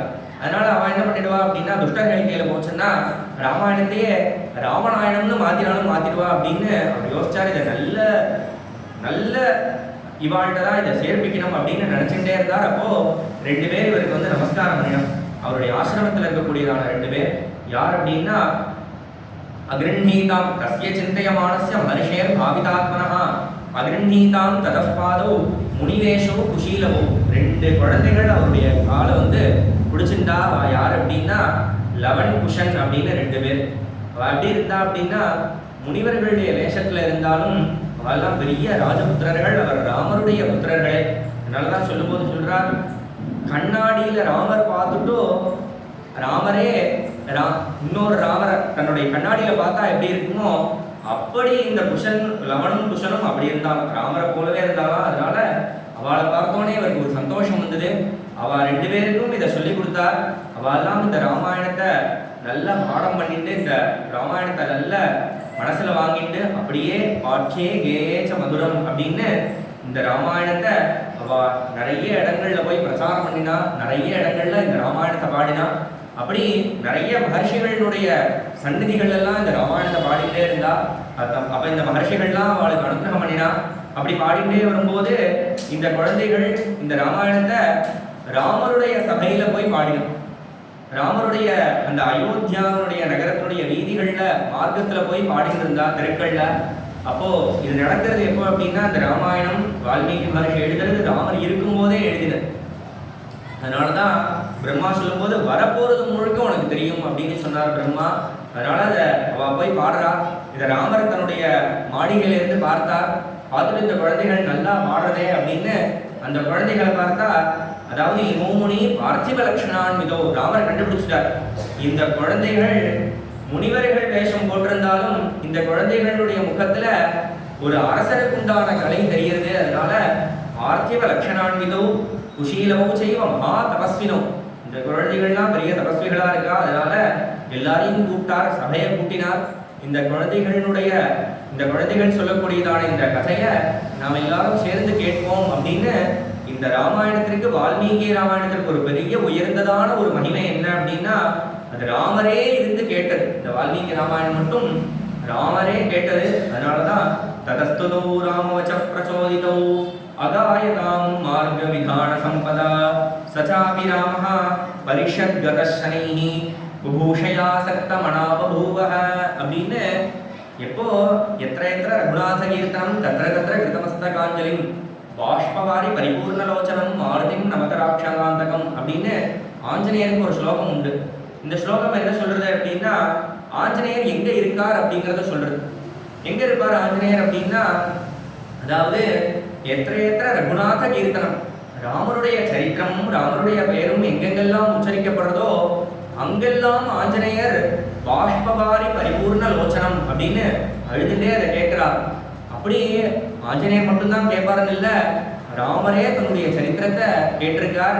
எப்படி கேட்டிருக்கார் அப்படின்னா, அதாவது அந்த பெரிய சபையில ராமர் சிம்மாசனத்தில் உட்கார்ந்து கேட்டுட்டு இருந்தார். அந்த சரித்திரத்தை கேட்கும் போதே அவர் அப்படியே இந்த குழந்தைகள் பாடிட்டே இருந்தார். ராமருடைய சரித்திரத்தை பாடிட்டே இருக்கும்போது பாடி முடிச்சுட்டு பார்த்தா ராமர் அங்க காணும். எங்கன்னு தேடி பார்த்தா மக்களோட மக்களா பக்தர்களோட பக்தர்களா கூட்டத்தில் உட்கார்ந்து ராமர் பரிஷத் கத சனைஹி அப்படின்னு பொறுமையாக நேரா இருந்திருந்தா என்ன ஆகும் அப்படின்னா, ராமரையே இருந்துட்டா பெரிய இதெல்லாம் பார்க்கலாம். சீஃப் கெஸ்ட்னு ஒருத்தர் வருவா, வந்து இவா பேசிகிட்டே இருக்கும்போதே அவளுக்கு வேற காரியம் இருக்கும். அப்போ டக்குன்னு அவள் எந்திருந்து போயிட்டா அப்படின்னா அப்போ ஒரு ரசபங்கம் ஏற்படுறோம். உடனே கூட்டம்லாம் கலைய ஆரம்பிச்சிடும். அவளுக்கெல்லாம் இவர் சொல்றவருக்கும் என்ன சொல்லிட்டு இருந்தாருன்னு மறந்து போயிடும். அதே போல கேட்டுட்டு இருந்தவளுக்கு என்ன கேட்டுட்டு இருந்தோன்ற ஒரு ரசமே போயிடும். அதனாலதான் என்ன பண்ணினார் அப்படின்னா, ராமர் பரிஷத் கதா சனைனி மக்களோட மக்களா எப்படி போனார் பக்தர்களோட அப்படின்னா பொறுமையா அப்படியே போய் உட்கார்ந்துட்டாலாம். அப்படியே கேட்டுட்டார் ராமர். இதுக்கு இன்னொரு காரணமும் பெரியவாள் சொல்லுவா. ஏன்னா இவா சொல்றத முழுக்க ராமருடைய சரித்திரத்தை தான் சொல்றா.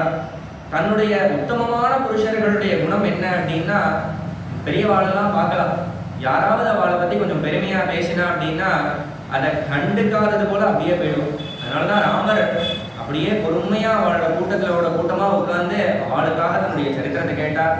எப்படி சொன்னா அப்படிங்கிறது தான் வேலை. ராமருடைய சரித்திரத்தை அந்த குழந்தைகள் ராமருக்கு முன்னாடி எப்படி பாடினா அப்படிங்கிறது தான் வருது. 5வது சர்க்கம் அயோத்தியா நகரியினுடைய வர்ணனை.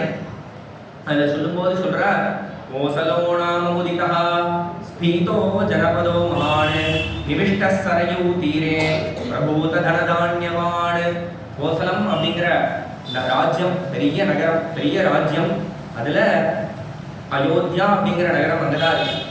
அதனாலதான் ராமர் எங்க பிறந்தார் அப்படிங்கிறத முதல்ல சொல்லணும்னா அயோத்தியினுடைய பெருமையை முதல்ல சொல்றார். கோசலம் அப்படிங்கிற பெரிய ராஜ்யம், அந்த ராஜ்யத்துல அந்த ராஜ்யம் எங்க இருக்கு அப்படின்னா சரை நதியினுடைய தீரத்தில் அமைஞ்சிருக்கு. அதே போல பிரபூத தனதான்யவான், நிறைய தனங்கள் தானியங்களோட கூடியிருக்கு. அந்த ராஜ்யத்திற்கு தலைநகரம் எது அப்படின்னா அயோத்தியா. அயோத்தியாவுடைய மகிமையை ரொம்ப பெரிய, இந்த சர்க்கம் முழுக்க அயோத்தியாவுடைய மகிமையை வர்ணிக்கிறார். அதுல ஒண்ணு அயோத்தியா அப்படிங்கிற பேருடைய மகிமையே அதுலேருந்தே எல்லா மகிமையும் தெரிஞ்சிடும். அயோத்தியா அப்படிங்கிற பேருக்கே என்ன அர்த்தம் அப்படின்னா என்ன பொருள்னா, அயோத்தியா யோத்தும் அசக்கியா, தேவர்களாலையும் மனுஷர்களாலையும் இன்னும் யாரெல்லாம் வந்தாலும் எவா வந்தாலும் அவளால இதை ஜெயிக்கவே முடியாத நகரம் எது, ஜெயிக்க முடியாத நகரம் அயோத்தியா அப்படின்னு. அதனாலதான் எத்தனையோ வருஷங்கள் ஆனாலும் கூட ராமர் திருப்பி தன்னுடைய அயோத்தியிலே சிம்ஹாசனம் போட்டு இன்னைக்கும் இருக்கார். எத்தனை வருஷம் ஆனாலும் திருப்பி ராமர் வந்துடுவார். 14 வருஷம் வனவாசத்திற்கு போனார், திருப்பி வந்தார். அதே போல பல 100 வருஷம் போயிட்டு திருப்பி ராமர் அதே இடத்துக்கே வந்துட்டார். அதனால அயோத்தியா அப்படிங்கிற பேருக்கே அவ்வளவு பெரிய அர்த்தம். அதே போல அந்த அயோத்தியில தசரதர் அப்படிங்கிற மன்னர் ஆட்சி பண்ணிட்டு இருக்கார்.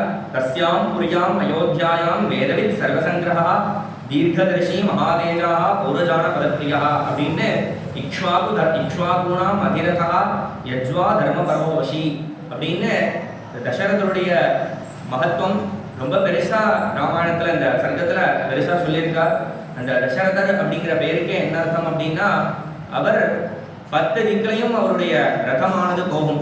அவருக்கு எந்த திக்கிலையும் ஒரு பேரிகார்டோ எதுவுமே போட மாட்டா. அவர் எந்த இடத்துக்கு வேணாலும் போகலாம். 10 திக்கு என்னென்ன அப்படின்னா 4 திக்கு பொதுவாக இருக்கக்கூடியதான கிழக்கு, மேற்கு, வடக்கு, தெற்கு. அதே போல விதிக்கு அப்படின்னு சொல்லக்கூடியதான வடகிழக்கு, வடமேற்கு, தென்கிழக்கு, தென்மேற்கு அப்படின்னு 8 ஆச்சு. அப்ப இன்னும் 2 என்ன அப்படின்னா மேலே கீழே. அதனாலதான் அவர் தேவலோகத்திற்கும் கூட தேவர்களுக்கு ஏதாவது கஷ்டம்னா கூட தசரதர் தான் போய் உத்தா சொல்லிட்டு வருவார். அதே போல பாதாளம் வரைக்கும் கூட அவர் போயிட்டு வருவார். அப்படி 10 திக்கிலையும் அவருடைய ரத்தம் போகும். அதனாலதான் அவருக்கு தசரதரனே பேரு. அவர் மகர்ஷி கல்பகா ராஜரிஷி, பெரிய ரிஷி துல்லியரா இருந்து வேதங்கள் எல்லாம் கற்றுணர்ந்து நிறைய யாகங்கள்லாம் பண்ணி மக்கள் எல்லாரையும் தர்ம வழியை நடக்க வச்சு பலவிதமான குணங்களோட கூடியிருக்கார். அப்படி இவர் ராஜா அப்படி இருக்கிறதுனாலேயே அந்த அயோத்தியில இருக்கக்கூடியதான அந்த ஜனங்களும் எப்படி இருந்தா அப்படின்னா எல்லாருமே தர்மவான்களாக இருந்தா. அதுல ஜனங்களுக்கு ஒரு பெரிய குணத்தை இதுல காமிச்சிருக்கார். நிறைய குணங்கள் சொல்றார். அதுல ஒரு குணம் என்ன அப்படின்னா நராகா குஷ்டாகா தனைஹி ஸ்வைஸ்வைஹி அலுப்தாகா சத்யவாதினா அப்படின்னு அந்த அயோத்தியா நகரத்துல உள்ள ஜனங்கள்லாம் எப்படி இருந்தா அப்படின்னா அவெல்லாம் அலுப்தாகா அப்படின்னு மற்றவாளை பார்த்து பொறாமப்படாதவர்களா, பொறாமையும் இல்லாதவர்களா, அதே போல தனக்கு என்ன கிடைச்சிருக்கோ அதிலேயே திருப்தி அடைந்தவர்களாக அந்த ஜனங்கள் இருக்கும். ஏன்னா இந்த பொறாமை இருக்கே, காமம் குரோதத்தை விட இதுதான், அவனுக்கு இது கிடைச்சிருக்கே நம்மளுக்கு இது கிடைக்கலையே அப்படிங்கிறதுனாலதான் ஒரு தப்பு பண்ண நம்மளை அதுதான் தூண்டும். அந்த குணங்கள்லாம் இல்லாம இவெல்லாம் இருந்தாலும் இன்னும் பலவிதமான ஜனங்கள் நிறைய எல்லா நல்ல குணத்தோட கூடிய ஜனங்கள் இங்க இருந்தா. எப்படி இருந்தது இந்த ஆட்சி அப்படின்னா, எப்படி மனு பகவான் ஆட்சி பண்ணினாரோ அதே போல தசரதர் இந்த ஜனங்கள் எல்லாம் ஆட்சி பண்றார். இந்த நகரம் எப்படி இருக்கு அப்படின்னா தேவர்களுடைய தலைநகரமான அமராவதி போல இந்த நகரம் இருக்கு. இந்திரன் போல இவர் ஆட்சி பண்ணிட்டு இருந்தார் அப்படின்னு சொன்னார். இப்படி இந்த ராஜாவுக்கு, ராஜா அப்படின்னாலே அவருக்கு நல்ல புத்தி சொல்லக்கூடியதான மந்திரிகள்லாம் இருக்கணும். அப்படி இவருக்கு 8 மந்திரி இருந்தா. அவெல்லாம் எப்படிப்பட்டவா அப்படின்னா ரொம்ப தர்மவான்கள், ரொம்ப குணவான்கள், தர்மத்துல மட்டும்தான் அவர்களுடைய மதி இருக்கும். அப்படிப்பட்ட அந்த 8 மந்திரிகள் யார் யாரெல்லாம் அப்படின்னா இங்க ஒரு பெரிய லிஸ்டே கொடுக்கிறார். திருஷ்டி ஜெயந்தா, திருஷ்டி ஜெயந்தன், விஜயன், சுராஷ்டிரன், ராஷ்டிரவர்தனன், அகோபன், தர்மபாலன், சுமந்திரன் அப்படின்னு சொல்லக்கூடியதான முக்கியமான மந்திரி. இப்படி 8 பேர் இந்த ராஜாவுக்கு தர்மங்களை சொல்லிக் கொடுக்கக்கூடியவாளா இருந்தா. அதே போல இன்னும் 2 பேர் இந்த ராஜாவுக்கு குலகுருவாக வசிஷ்டர், வாமதேவர் அப்படின்னு 2 ரிஷிகள் இருந்தா. இன்னும் நிறைய ரிஷிகள்லாம் இருந்தா. இவெல்லாம் எப்படிப்பட்டவா அப்படின்னா நாம இன்னைக்கு கேள்விப்பட்டிருப்போம் மனுநீதி சோழன் அப்படின்னு ஒரு சோழன். இந்த சோழராஜாவுடைய சரித்திரம், அதாவது தாம் பையன் ஒரு தப்பு பண்ணிட்டா கூட அவனை கூட விட மாட்டார். அந்த யார் பண்ணினாலும் தப்பு தப்பு தான். அவனுக்கு என்ன தண்டனை கொடுக்கணுமோ அவனுடைய அந்த பையனை தன்னுடைய தேர் சக்கரத்துல இருக்க வச்சு அவனை இது பண்ணினார். அவனுக்கு தண்டனை கொடுத்தார், மரண தண்டனை ராஜா. இன்னைக்கும் இதை பார்க்கலாம். எங்க அப்படின்னா இதை ஞாபகம் வச்சுக்கணும், நம்ம எல்லாம் இந்த தர்ம விஷயத்தை ஞாபகம் வச்சுக்கணும் அப்படிங்கிறதுனாலயே திருப்புவனம் கோவில் நம்ம பக்கத்துல இருக்கக்கூடியதான கோவில குலோத்துங்க ராஜா அப்படிங்கிற ராஜா தான் கட்டினார். அங்க சோமாஸ்கந்த மூர்த்திக்கு ஒரு பெரிய மண்டபம் கட்டியிருக்கார். அங்க பார்த்தீங்கன்னா பக்கத்துல சைடுல சின்ன சின்ன சிற்பங்களா பல சிற்பங்கள் இருக்கு. அதுல முழுக்க ராமாயணம், நரசிம்மருடைய சரித்திரம் எல்லாம் அந்த சின்ன சின்ன சிற்பங்கள்ல இருக்கு. அதுல பார்த்தா ஒரு சிற்பத்துல இந்த மனுநீதி சோழனுடைய கதையை அங்க குறிச்சு வச்சிருக்காங்க. என்ன அப்படின்னா இந்த சின்ன சின்ன சிற்பங்களா வடிச்சு வச்சாதான் அவளுக்கெல்லாம் இந்த விஷயம் ஞாபகம் இருக்கும். இந்த தர்மமான விஷயத்துல எல்லாரையும் தர்ம வழிபடுத்துறமே, அதனாலதான் இந்த தர்மத்தை சொல்லி கொடுக்கறதுக்காக இந்த சிற்பமா வடிச்சு வச்சா. எதற்கு இதை சொல்ல வந்தேன் அப்படின்னா, இந்த மந்திரிகள்லாம் எப்படி இருந்தா அப்படின்னா அவளும் அப்படியேதான் இருந்தா. எப்படி அப்படின்னா, அதாவது பிராப்த காலம் யதாதண்டம் தாரையு சுதேஸ்வமி அப்படின்னு தன்னுடைய குழந்தை தப்பு பண்ணினாலும் அது தப்பு தப்பு தான் அப்படின்னு அவளுக்கு தண்டனை கொடுப்பாளாம். அப்படி இருந்தா அவள்லாம் அப்படி இந்த ராஜாவுக்கு இவாள்லாம் பெரிய தூண்களாக இருந்துட்டு, எப்படி சூரிய பகவான் வரும்போது தன்னுடைய கிரணங்கள் மூலமாக இந்த லோகத்தையே பிரகாசம் படுத்துறாரோ, அப்படி இந்த ராஜா தசரதன் இந்த மந்திரிகள் மூலமாக, மந்திரிகள் தான் இந்த ராஜாவுக்கு கிரணம், அந்த ராஜா தான் சூரியன். அப்படி அவர் இந்த லோகத்தெல்லாம் தர்ம வழியில நடத்திட்டு இருந்தார். இப்படிப்பட்டதான ராஜாவுடைய குணங்கள் எல்லாம் சொல்லிட்டு, அந்த இவ்வளவு குணங்கள் எல்லா சம்பத்தும் இந்த ராஜாவுக்கு, ஆனாலும் அவருக்கு ஒரு குறை இருந்தா. எப்படி சொல்றார் பாருங்க வால்மீகி மகர்ஷி.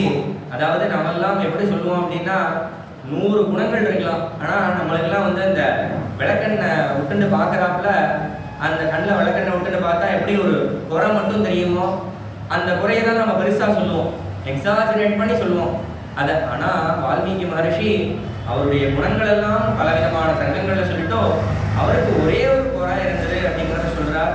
தஸ்ய சைவம் பிரபாவஸ்ய தர்மஜ்ஞஸ்ய மகாத்மனஹ சுதார்த்தம் தப்யமானஸ்ய நாசீம் வம்சகர சுதா அப்படின்னு இந்த ராஜாவுக்கு குழந்தையே இல்லை, அதுதான் ரொம்ப பெரிய குறையா அவருக்கு இருந்தது.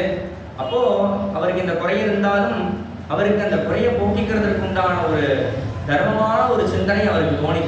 என்ன அப்படின்னா, இந்த குழந்தை பிறக்கிறதுக்கு பல வழிகள் இருந்தாலும், ஏன்னா ஒரு குழந்தை பெற்றுக்கணும் அப்படின்னா நிறைய இந்த பிறக்கவே இல்லை அப்படின்னா தத்தெடுத்துக்கலாம், இன்னும் பலவிதமாக குழந்தைகள் பெற்றுக்கலாம்.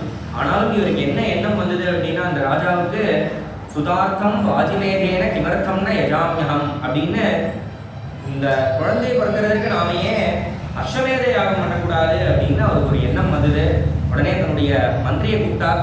அஸ்வமேத யாகம் ஏன் பண்ணணும் அப்படின்னா அதுக்கு உண்டான காரணம் பெரியவாள்லாம் சொல்றா. வேதமே சொல்றது, ராஜா அப்பிரதிகா அஸ்வமேதேன யஜேத ஏஷவாக சசரீரா சம்பவதி அமுஷ்யலோகாய யோஸ்வமேதி அப்படின்னு.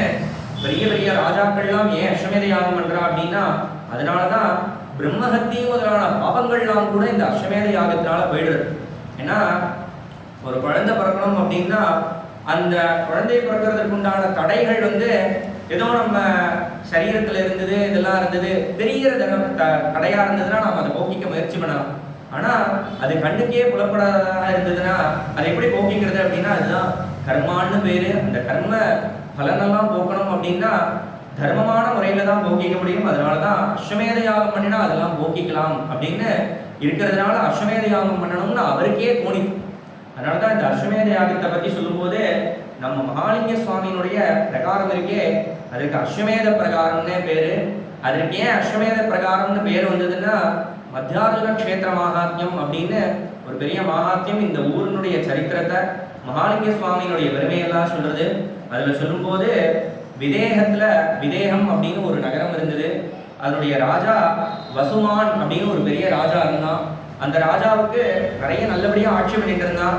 ஆனா அவனுக்கு என்ன ஆச்சு அப்படின்னா, ஒரு காலத்துல தான் கயைக்கு போய் தன்னுடைய பிதர்களுக்கெல்லாம் தன்னுடைய முன்னோர்களுக்கெல்லாம் திதி கொடுக்கணும், ஸ்ராத்தம் பண்ணணும் அப்படின்னு ஒரு எண்ணம் வந்தது. அதனால அவன் கிளம்பி போனான், தன்னுடைய மந்திரிகள்கிட்ட ஆட்சியை கொடுத்துட்டு கிளம்பி போனான். அப்போ அவன் அங்கே போயிருக்கும் போது இங்கே என்ன ஆயிடுது அப்படின்னா இந்த மந்திரிகள்லாம் சரியா ராஜ்யத்தை பரிபாலனை பண்ணலை. உடனே என்ன ஆயிடுது அப்படின்னா வேற தேசத்து அரசர்கள்லாம் வந்து இந்த ராஜ்யத்தை பிடுங்கிட்டா. இவன் ஒன்றுமே இல்லாமல் காட்டுக்கு துரத்தப்பட்டான். துரத்தப்பட்ட நேரத்தில் இவன் போய் ஜாபாலி மகர்ஷி அப்படின்னு ஒரு பெரிய முனிவருடைய ஆசிரமத்தில் போய் தங்குறான். இங்கே ஜாபாலி மகர்ஷி இவன்கிட்ட பார்த்து சொல்கிறார், உனக்கு ஏற்பட்டிருக்கிற அந்த கஷ்டம் பூர்வ ஜென்மத்தில் முன் ஜென்மத்தில் நீ பண்ணதான பாபத்தினால ஏற்பட்டிருக்கு. இதை போக்கிக்கணும் அப்படின்னா நீ அஸ்வமேதம் அப்படிங்கிற யாகத்தை பண்ணினா அந்த பாவங்கள்லாம் போயிடும்பா அப்படின்னு சொன்னானே இவன் சிரிச்சான். என்ன அப்படின்னா சார்வபௌமனான எல்லாத்தையும் ஜெயிக்கக்கூடியதான ராஜாவால தான் அஸ்வமேத யாகமே பண்ண முடியும். ஏன்னா இந்த அஸ்வமேத யாகம் பண்ணும்போது முதல்ல குதிரையை தான் அவிழ்த்து விடணும். அந்த குதிரையை அவிழ்த்து விடணும் அப்படின்னா அந்த குதிரை ஒரு வருஷ காலம் இந்த லோகத்தை முழுக்க சஞ்சாரம் பண்ணிட்டு வரும், உலகம் முழுக்க போயிட்டு வரும். அப்போ போகும்போது என்னன்னா வேற யாராவது ஒரு ராஜா அந்த குதிரையை பிடிச்சி கட்டி போட்டுட்டான்னா அந்த குதிரையை சண்டை போட்டு அந்த ராஜாட்டேருந்து ஜெயிக்கணும். ஜெயிச்சு இப்படி அந்த குதிரையை பத்திரமா கூட்டிட்டு வரணும். அப்போ இவர் எப்படிப்பட்டதான ராஜாவா இருக்கணும் அப்படின்னு நீங்களே நினைச்சு பாருங்க. இப்ப இவனே ஓட்டாண்டியா இருக்க அந்த பசுமானே என்னன்னா இவனே சிற்றரசர்களால அடிச்சு துரத்தப்பட்டு இப்படி இருக்கான். இவனை போய் பார்த்தா அந்த மகர்ஷி நீ போய் அஸ்வமேத யாகம் பண்ணுன்னா இவனுக்கு ஒரு சிரிப்பு வந்துருத்த. உடனே என்ன நீங்க இப்படி சொல்றவே, நீ பார்த்து அஸ்வமேத யாகம் பண்ணிட்டு நானும் இப்ப ராஜ்யத்திற்கே வழி இல்லாம ஒரு ரூபா கூட இல்லாம இருக்கேன், நான் அப்படி பண்றது அப்படின்னு. உடனே அவர் சொன்னார், பாணி கவலைப்படாத, மத்தியார்ஜுனம் அப்படின்னு திருவிடைமருதூர்னு ஒரு க்ஷேத்திரம் இருக்கு. அங்க மகாலிங்க சுவாமி அம்பாளையும் சேர்த்து பிரதட்சிணம் வந்தேன்னா அது அஸ்வமேத யாகம் பண்ண பலரை மகாலிங்க சுவாமி கொடுக்குறார். அதனால அங்க போய் நீ பிரதட்சிணம் பண்ணு, உனக்கு நல்லதே நடக்கும்னு அனுப்பி வச்சார். அதே போல ராஜா வந்துட்டு இந்த அஸ்வமேத பிரகாரத்தை எப்படி பிரதட்சிணம் பண்ணணும் அப்படிங்கிற ஒரு விதியே சொல்லி கொடுத்துருக்கார் அந்த மகர்ஷி. அப்படி அஸ்வமேத பிரகாரத்தை பிரதட்சிணம் பண்ணினா அவனுக்கு அந்த அஸ்வமேத யாகம் பண்ணின பலன் கிடைச்சது.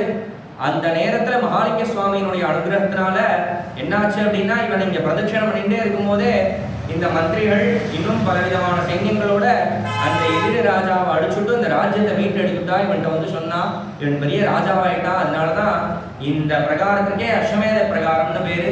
அதை பிரதட்சிணம் பண்ணினோம்னா நம்மளுடைய மனசுல இருக்கக்கூடியதான கல்மஷங்கள் இன்னும் நம்மளுக்கு என்னென்னலாம் குறைகள் இருக்கோ அதெல்லாம் போய் நம்மளுக்கு எல்லாம் மகாலிங்க சுவாமி அனுகிரகம் பண்றார். இந்த அஸ்வமேதம் அப்படின்னு வந்ததுனால இந்த சரித்திரத்தை சொன்னேன். இந்த ராஜாவுக்கு இந்த அஸ்வமேதம் அப்படின்னு பண்ணணும்னு ஆசை வந்தது. உடனே சுமந்திரரை கூப்பிட்டார், மந்திரியை கூப்பிட்டு போய் என்னதான் இவருக்கு ஆசை வந்திருந்தாலும் அதை மகர்ஷிகள்கிட்ட சொல்லி தன்னுடைய மந்திரிகள் தன்னுடைய குருமார்கள்ட்ட சொல்லி அவள்கிட்டேருந்து ஆசீர்வாதம் வாங்கினோம், அவள் சொன்னாதான் பண்ணணும் அப்படின்னு நினைச்சிட்டு என்ன பண்ணார் ராஜா, சுமந்திரா போய் மந்திரிகளெல்லாம் கூட்டிட்டு வரன்னு சொல்லி அனுப்பினார். அதே போல மந்திரிகள்லாம் வந்தா அவள்கிட்டலாம் சொன்னார், இந்த மாதிரி எனக்கு குழந்தையே பிறக்கல, ரொம்ப நாளா வருத்தம் இருக்கு, அதனால நான் அஸ்வமேத யாகம் பண்ணணும்னு நினைக்கிறேன் அப்படிங்க. அதை கேட்ட உடனே அவளுக்குலாம் சந்தோஷம். நம்ம மகர்ஷிகளுக்குன்னா அப்பா உனக்கு எஸ்யதே தார்மிகி புத்தினி எம் புத்திரார்த்தம் ஆகுதா, தர்மமான சிந்தனை வந்திருக்கு, அதனால உனக்கு நாங்கள் அனுகிரகம் பண்றோம், அவசியம் நீ பண்ணு.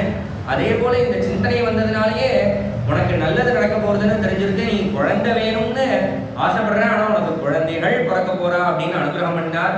சர்வதா பிராப்சியசே புத்திரானு அபிப்ரேதாம்ச பார்த்திவ அப்படின்னு உனக்கு பகவானே புத்திரனா வந்து பிறக்க போறார், அவரே புத்திரர்களா வந்து பிறப்பார் அப்படின்னு சொல்லி அனுகிரகம் பண்ணினார். உடனே இந்த நேரத்துல சுமந்திரர் வந்தார். வந்துட்டு ராஜாவை பார்த்து ரகசியமாக அவரை பார்த்து சொன்னார், என்ன அப்படின்னா முன்னொரு காலத்துல இந்த விசாரம் வந்தது எங்க அப்படின்னா, அதாவது சனத்குமாரர் அவர் தன்னுடைய சிஷ்யாளுக்கெல்லாம் சொல்லிட்டு இருந்தாரா என்ன அப்படின்னா, இது முன்னாடியே நடந்திருக்கு.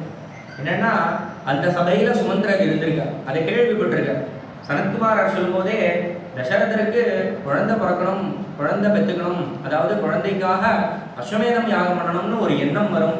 அப்ப அந்த அஸ்வமேத யாகத்தை நடத்தி வைக்கக்கூடியவர் ரிஷிசங்கர் அப்படிங்கிற மகர்ஷியா தான் இருக்கணும் அப்படின்னு அவருக்கு கேள்விப்பட்டிருக்கார். சனத்குமாரர் உபதேசம் பண்ணியிருக்கார். அதை கேட்டு தெரிஞ்சின்றவர் இவ்வளவு நாள் அதை சொல்லலை. இந்த எண்ணம் எப்ப ராஜாவுக்கு வரும்னு எதிர்பார்த்துட்டு இருந்தார். அந்த நேரத்துல ராஜாட்ட போய் ரகசியமா சொன்னார். சொன்ன உடனே ராஜா பார்த்தார், ஆஹா நீங்க சொல்றது சரிதான், இதை இப்படியே நாம ப்ரொசீட் பண்ணலாமா அப்படின்னா, அப்படி பண்ணக்கூடாது, நேர போய் வசிஷ்டர்கிட்ட அனுமதி வாங்கிட்டு வரும். ஏன்னா குலகுருவான வசிஷ்டர் அனுமதி கொடுத்தாதான் நாம போய் இன்னொரு குருவை இந்த யாகத்துல நியமிக்க முடியும். அதனால அவருக்கு போய் அனுமதி வாங்கிட்டு வாங்கோ. இவரை போய் கூட்டிட்டு வந்துடும் அப்படின்னா உடனே வசிஷ்டர் போய் அனுமதி வாங்கிட்டார். தசரதனே நேரம் போனார்.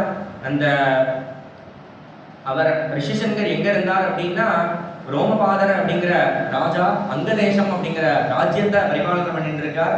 அங்க அவருடைய பொண்ணு சாந்தைன்னு பேரு. நம்ம ரிஷிசங்கருடைய சரித்திரங்களை கேட்டிருப்போம். அந்த அங்கதேசத்துல ரொம்ப காலமா மழையே வராம வறட்சி இருந்தது. அதை போக்குறதுக்காக அந்த ரோமபாதன் அப்படிங்கிற ராஜா ரிஷிசங்கரை காட்டிலேருந்து வரவழைச்சார். அவர் வந்த நேரம் அங்க நல்ல மழை வந்தது. தன்னுடைய பொண்ணு அவருக்கு கல்யாணம் பண்ணி கொடுத்தார், சாந்தின்னு பேரு. அப்படி அந்த தேசத்துல இப்ப ரிஷிசங்கர் இருந்துட்டு இருக்கார். அந்த அங்கராஜா யாரு, அந்த ரோமபாதன் அப்படிங்கிற அரசர் யாரு அப்படின்னா தசரதருக்கு ரொம்ப நெருங்கின நண்பர். அதனால இவர் போனார், நேரம் அங்கராஜ்யத்திற்கு போனார். போய் ரோமபாதரை பார்த்து அவரை கூப்பிட்டு இந்த நல்ல காரியம் நடக்கணும், பயமேதம் அப்படின்னு சொல்லக்கூடியதான இந்த அஸ்வமேத யாகம் பண்ணலாம்னு இருக்கேன், அதனால ரிஷிசங்கரை நீங்க அனுப்பி வைக்கணும்னு வேண்டினார். உடனே அதே போல அவரும் ரிஷிசங்கர் அனுப்பி வச்சார். இப்படி ரிஷிசங்கர் வந்தார். வந்து வசிஷ்டருடைய ஆக்ஞையினால இந்த யாகம் அஸ்வமேத யாகமானது ஆரம்பிக்கப்பட்டது. எப்படி அப்படின்னா சாதாரணமாக ஒரு ராமர் பூஜை இங்கே நம்ம சின்னதாக பூஜை பண்ணணும்னாலே அதற்குண்டான பொருள்களெல்லாம் சேகரிக்கிறது நிறைய பெரிய வேலை. பூஜை பண்ணுறதுக்கு கூட 2 மணி நேரம் வேலை தான். ஆனால் பொருளெல்லாம் வாங்கிட்டு வர்றது பல காலம் உள்ள வேலை, நிறைய நேரம் எடுக்கும். அதுக்கு தான் ஏன்னா இங்கே வந்து உடனே அபிஷேகம் பண்ணி முடிச்சிடலாம். அந்த பொருட்களெல்லாம் வாங்கிட்டு வரணுமே, அதெல்லாம் யார் போவா, ஒருத்தரை அனுப்பணும், வாங்கிட்டு வரணும், நம்மளே போய் பண்ணிட்டோம். அதே மாதிரி இந்த பெரிய யாகம் பல பேர் சேர்ந்து பண்ணக்கூடிய வேலை. அதனால சம்ஹாரா சம்பிரியந்தாந்தே துரகஸ்ட விமுட்சிதாம் அப்படின்னு சொன்னார். அப்படின்னா என்னன்னா சரையனுடைய வடகரையில யஜ்ஞசாலைகளை அமைச்சு அங்க ஒரு பெரிய நகரத்தையே சிருஷ்டி பண்ணினாலாம். அங்க ஒரு பெரிய புது ஊரையே யாகசாலைக்காக நிர்மாணம் பண்ணி அங்க பெரிய ரிஷிகள்லாம் வந்தா யாகம் ஆரம்பமாச்சு. வசந்த ரிதுல சித்திர மாசத்துல யாகம் ஆரம்பிக்கிறதுக்கு முன்னாடியே சொன்னேன். இந்த யாகத்திற்கு மட்டும் ஒரு விசேஷம் என்ன அப்படின்னா அந்த குதிரையை போய் சுத்திட்டு வந்தாதான் யாகம் பண்ண முடியும். அந்த குதிரை எங்கேயாவது தடைப்பட்டு நின்றுது அப்படின்னா யாகம் பண்ண முடியாது. அதனால இந்த குதிரையை சுத்தி வர்றதுக்காக இந்த குதிரையை அவிழ்த்து விட்டார். அதே போல அந்த குதிரையும் போய் சுத்தி வந்தது. 1 வருஷ காலம் அது சுத்தி வந்தது. அந்த நேரத்துல என்ன பண்ணினார் அப்படின்னா வசிஷ்டர் இந்த சுமந்திரரை பார்த்து கூப்பிட்டார். அப்பா, இந்த யாகம் நடக்கிறதா இருக்கு, இந்த குதிரை எல்லா தேசத்திற்கும் போறது, இந்த குதிரை போனாலே எல்லாருக்கும் தெரியும் அஸ்வமேத யாகம் நடக்க போறது.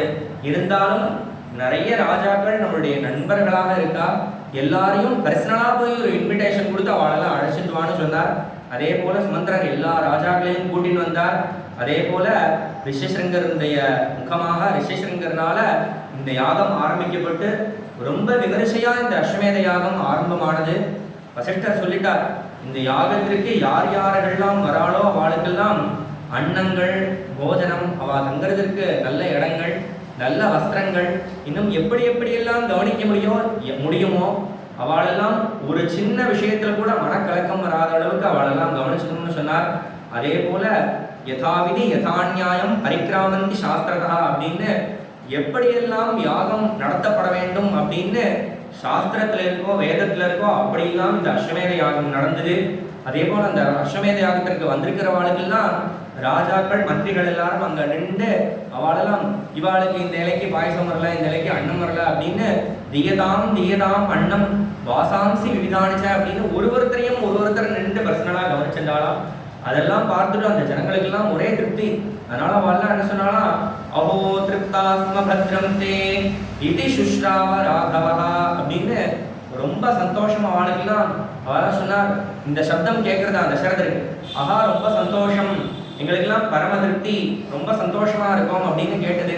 அதை கேட்டோடனே ராஜாவுக்கு ரொம்ப சந்தோஷம் ஏற்பட்டது. எப்படியெல்லாம் யாகம் நடக்கணுமோ அப்படி இந்த அஸ்வமேத யாகம் நடந்து முடிஞ்சு அவளுக்கெல்லாம் நல்ல தட்சிணைகள் கொடுத்து எல்லா ரிப்பிகளையும் அனுப்பி வச்சார் ராஜா. இந்த நேரத்துல அங்க வந்திருந்த ஒரு தரித்திரனா இருக்கக்கூடியதான ஏழையா இருக்கக்கூடியதான ஒரு த்விஜருக்கு, ஒரு பிராமணருக்கு என்ன பண்ணினார் அப்படின்னா தசரதர் தன்னுடைய கையில இருக்கக்கூடியதான இந்த ஆபரணம், கடகம்னு பேரு, இந்த கை வளை, அதை போய் அவுத்து கொடுத்தாராம் அவருக்கு. அதனாலதான் பின்னாடி இதனுடைய காரணம் என்ன சொல்லுவா அப்படின்னா ராமர் கடக இதுல லக்னத்துல அவதாரம் பண்ணினார், அதற்கு காரணமே இதுதான் சொல்லுவார். அப்படி அவர் நிறைய தானங்கள் பண்ணினார். இப்படி முடிஞ்சது யாகம்.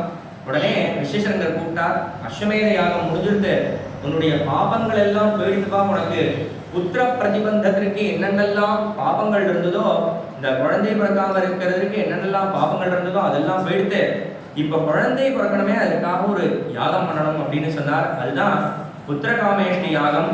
இஷ்டிம் தேகம் கரிஷ்யாமி புத்திரியாம் புத்திர காரணாத்து அதர்வ சிரசி புரோக்தைஹி மந்திரைஹி சித்தாம் விதானகா அப்படின்னு அந்த புத்திரகாமேஷ்டி யாகத்தை நான் பண்றேன் அப்படின்னு சொன்னார். ராஜாவும் ஆஹா ரொம்ப சந்தோஷம், நான் கேட்காமலே எனக்கு ஒரு பெரிய, நான் அஸ்வமேத யாகம் தான் பண்ணணும்னு நினைச்சிட்டு இருந்தேன், ஆனா எனக்கு நீங்க புத்திரகாமேஷ்டி யாகமே பண்ணித்தரேன்னு சொல்றேன், அதனால ரொம்ப சந்தோஷம், நீங்க பண்ணுங்க அப்படின்னு சொன்னார். அதே போல இந்த புத்திரகாமேஷ்டி யாகத்தை விதிப்படி நடத்த ஆரம்பிச்சா. ஒரு யாகம் அப்படின்னு இருந்தாலே அந்த யாகத்துல தேவர்களுக்கெல்லாம் ஹவிர்பாகம் அப்படின்னு ஒரு தேவதைகளுக்கும் இன்னென்ன திரவியங்களை கொடுக்கணும் அந்த தேவதைகளை குறிச்சு. இப்போ நாம் மனுஷர்களா இருந்தா ஒருத்தரையா கூப்பிட்டு அவளுக்கெல்லாம் கொடுத்துடலாம். ஆனா தேவதைகளுக்கு கொடுக்கணும் அப்படின்னா நாம நேர பார்க்க முடியாத தேவதைகள் எல்லாம் அவளுக்கெல்லாம் யார்கிட்ட கொடுக்கலாம் அப்படின்னா, இந்த ஹவிர்பாகங்களை கொண்டு போகக்கூடியவர் யார் அப்படின்னா அக்னி தான் இவாளுக்கெல்லாம் போஸ்ட்மேன். அதனாலதான் அக்னியில போட்டு அந்த ஆவதிகளெல்லாம் கொடுப்பான். ஆனா இங்க எப்படி அப்படின்னா அந்த ஹவிர்பாகங்களை அக்னியில கொடுத்ததை எடுத்துக்கிறதுக்காக தேவதைகள் எல்லாருமே அந்த இடத்துக்கு வந்துட்டா. இந்த ராஜா யாகம் பண்ணிட்டு இருக்கிற இடத்துக்கு வந்துட்டா. இதுதான் ததோ தேவாக சகந்தர்வாக சித்தாச்ச பரமர்ஷயா பாக பிரதிகிரகார்த்தம் வை சமவேதாக யதாவிதி அப்படின்னு பிரம்மாலேருந்து ஆரம்பிச்சு எல்லா தேவர்களும் அந்த இடத்துக்கே வந்தா. வந்த உடனே ஒரு மீட்டிங் அவளுக்குள்ள தேவதைகளுக்குள்ள. என்ன அப்படின்னா, இந்த யாகமே தசரதருக்கு குழந்தை பிறக்கணும்னு யாகம் நடக்கிறது. ஆனா தேவர்களுக்கெல்லாம் என்ன ஆசை அப்படின்னா, தேவர்கள்லாம் ஒரு பெரிய கஷ்டத்துல இருக்கா. என்ன அப்படின்னா அவெல்லாம் பிரம்மாவை பார்த்து சொல்றா, திட்டாத வர பிரம்மாவை அவெல்லாம், ஏன்னா திட்ட முடியாது பிரம்மாவை, ஏன்னா நீங்க பகவன் பிரசாதேன ராவணோ நாம ராட்சசா சர்வாண்ணா பாதனே வீரியாது சாசிதும் தன்ன சக்னுமா. அவன் தபஸ் பண்ணினா ரொம்ப காலம், நான் நிறைய காலம் தபஸ் பண்ணியிருக்கான் ராவணன். அதனால சந்தோஷப்பட்டு நீங்க அவனுக்கு ஒரு பெரிய வரத்தை கொடுத்துட்டு, அதனால யார் கஷ்டப்படுறா அப்படின்னா தேவர்களான நாங்க தான் ரொம்ப கஷ்டப்படுறோம். ஏன்னா அங்க சொல்லும் போதே சொல்ற, சூரியன் அவன் இருக்கிற இடத்திற்கு அவனுடைய அந்த வேகத்தோட போக முடியல, அந்த உஷ்ணத்தோட சூரியன் ராவணன் இருக்கிற இடத்துக்கு போக முடியல. அங்க போனதுனாலே சூரியன் என்ன பண்றார் அப்படின்னா மேகத்துக்குள்ள மறைஞ்சு போறார். அதே போல காத்து வேகமா வீச மாட்டேங்கிறது, அவனுடைய வாயு பகவான் அப்படி பயப்படுறார். அதே போல கடல் இந்த இடத்துல எல்லாம் கொந்தளிச்சுட்டு இருந்தாலும் இங்க எப்படி இருக்கார் அப்படின்னா ரொம்ப சாந்தமா இருக்கார். சொல்லுவா அந்த திருப்புல்லாணி பக்கத்துல ஒரு இடத்துல கடல் அங்க மட்டும் ரொம்ப சாந்தமா இருக்கும். ஏன்னா ராமர் வந்து அங்கதான் மந்திராலோசனை பண்ணினாராம். அங்க ரொம்ப கடலுடைய வீரியம் ஜாஸ்தியா இருக்கலாம். அப்ப என்ன பண்ணினார் அப்படின்னா ராமர் தன்னுடைய புருவத்தை நிறைச்சாராம் அந்த சப்தத்தை கேட்டு. உடனே கடல் ராஜா சாந்தமாயிட்டாரா. அந்த இடம் இன்னைக்கும் சாந்தமாகவே இருக்கும். அப்படி ராவணனுடைய சபையில ராமர் மேல உள்ள பக்தியினால கடல் சாந்தமாச்சு. ஆனா இங்க ராவணன் மேல உள்ள பயத்தினால அவரால வேகமா அலை வீச முடியல. இப்படி எல்லா தேவர்களும் அவன்கிட்ட பயந்துட்டு அவளுடைய வேலையை சரியா பார்க்க முடியாம இருந்துட்டு இருக்கா. அதனால கஷ்டப்படுறது என்னமோ நாங்க தான். நீங்க அவன் பண்ணினான்னு சந்தோஷப்பட்டு வரம் கொடுத்துட்டேன், ஆனா கஷ்டப்படுறது நாங்க தான். அதனால நீங்களே அவனுக்கு வரத்தை கொடுத்தேலணும், அவனை எப்படி அடிக்கலான்னு நீங்க தான் சொல்லணும் அப்படின்னு கேட்கிறா. அந்த உபாயத்தையும் அந்த ஒரு இதையும் நீங்க தான் பண்ணணும் அப்படின்னு கேட்ட உடனே அவர் சொன்னார், அப்பா எப்படிப்பட்ட இவனா இருந்தாலும் யானைக்கும் அடி சறுக்கும் அப்படிங்கிற மாதிரி யாரா இருந்தாலும் ஒரு லூப் ஹோல் அப்படின்னு ஒண்ணு இருக்கு. நான் எவ்வளவு பெரிய அவனுக்கு வரம் கொடுத்திருந்தாலும் அவன் எப்படியெல்லாம் கேட்டு வரம் வாங்கிட்டு இருந்தாலும் ஒரு லூப் ஹோல் இங்க ஒண்ணு இருக்கு, அதை வச்சு நீ அடிக்கலாம், நீங்க எல்லாம் அவனை அடிக்கலாம் அப்படின்றார். என்ன அப்படின்னா ராவணன் தபஸ் பண்ணி வரம் வாங்கிட்டான். அப்ப அந்த வரத்துல என்ன கேட்டான் அப்படின்னா, எனக்கு தேவர்களால அழிவு வரக்கூடாது, கந்தர்வர்களால அழிவு வரக்கூடாது அப்படின்னு எல்லாத்தையும் சொன்னான். எப்படி இவன் ஹிரண்யகசிபு எப்படி வரம் வாங்கிட்டானோ அதே போல இவனும் வரம் வாங்கிட்டு இருக்கான். ஆனா ஹிரண்யகசிபு அவனுக்கு தெரியாம மறந்து போய் அவன் அந்த வரத்தை வாங்கல. ஆனா இவன் எப்படி அப்படின்னா தேவர்கள், மகர்ஷிகள், சித்தர்கள், சாரணர்கள் இன்னும் எல்லாத்தையும் சொன்னான். ஆனா மனுஷர்கள் அப்படின்னு வரும்போது ராவணனுக்கு என்ன தோணினா, மனுஷர்களா இவர்களை பத்தி ஒரு அலட்சிய பாவம் இருந்தது. அதனால அவன் மனுஷர்களை பத்தி கேட்கவே இல்லை. அவர்களால எனக்கு அழிவு வரக்கூடாதுன்னு கேட்கவே இல்லை. அதே போல வானர்களாலையும் அழிவு வரக்கூடாதுன்னு கேட்கல. அதனால என்ன பண்ணினார் அப்படின்னா பிரம்மா நீங்கள் மனுஷர்களால் தான் அவனுக்கு அழிவு வரணும் அப்படின்னு இருக்குன்னு சொன்ன உடனே இப்போ மனுஷர்களாக பிறந்து இவனை அழிக்கக்கூடியதான சக்தி யார்கிட்ட இருக்கு அப்படின்னா சாட்சாத் விஷ்ணு பகவான்கிட்ட தான் இருக்கு. அவரை போய் நாம வேண்டிப்போம் அப்படின்னு இவெல்லாம் கிளம்புற அவரை பார்க்க போறதுக்கு.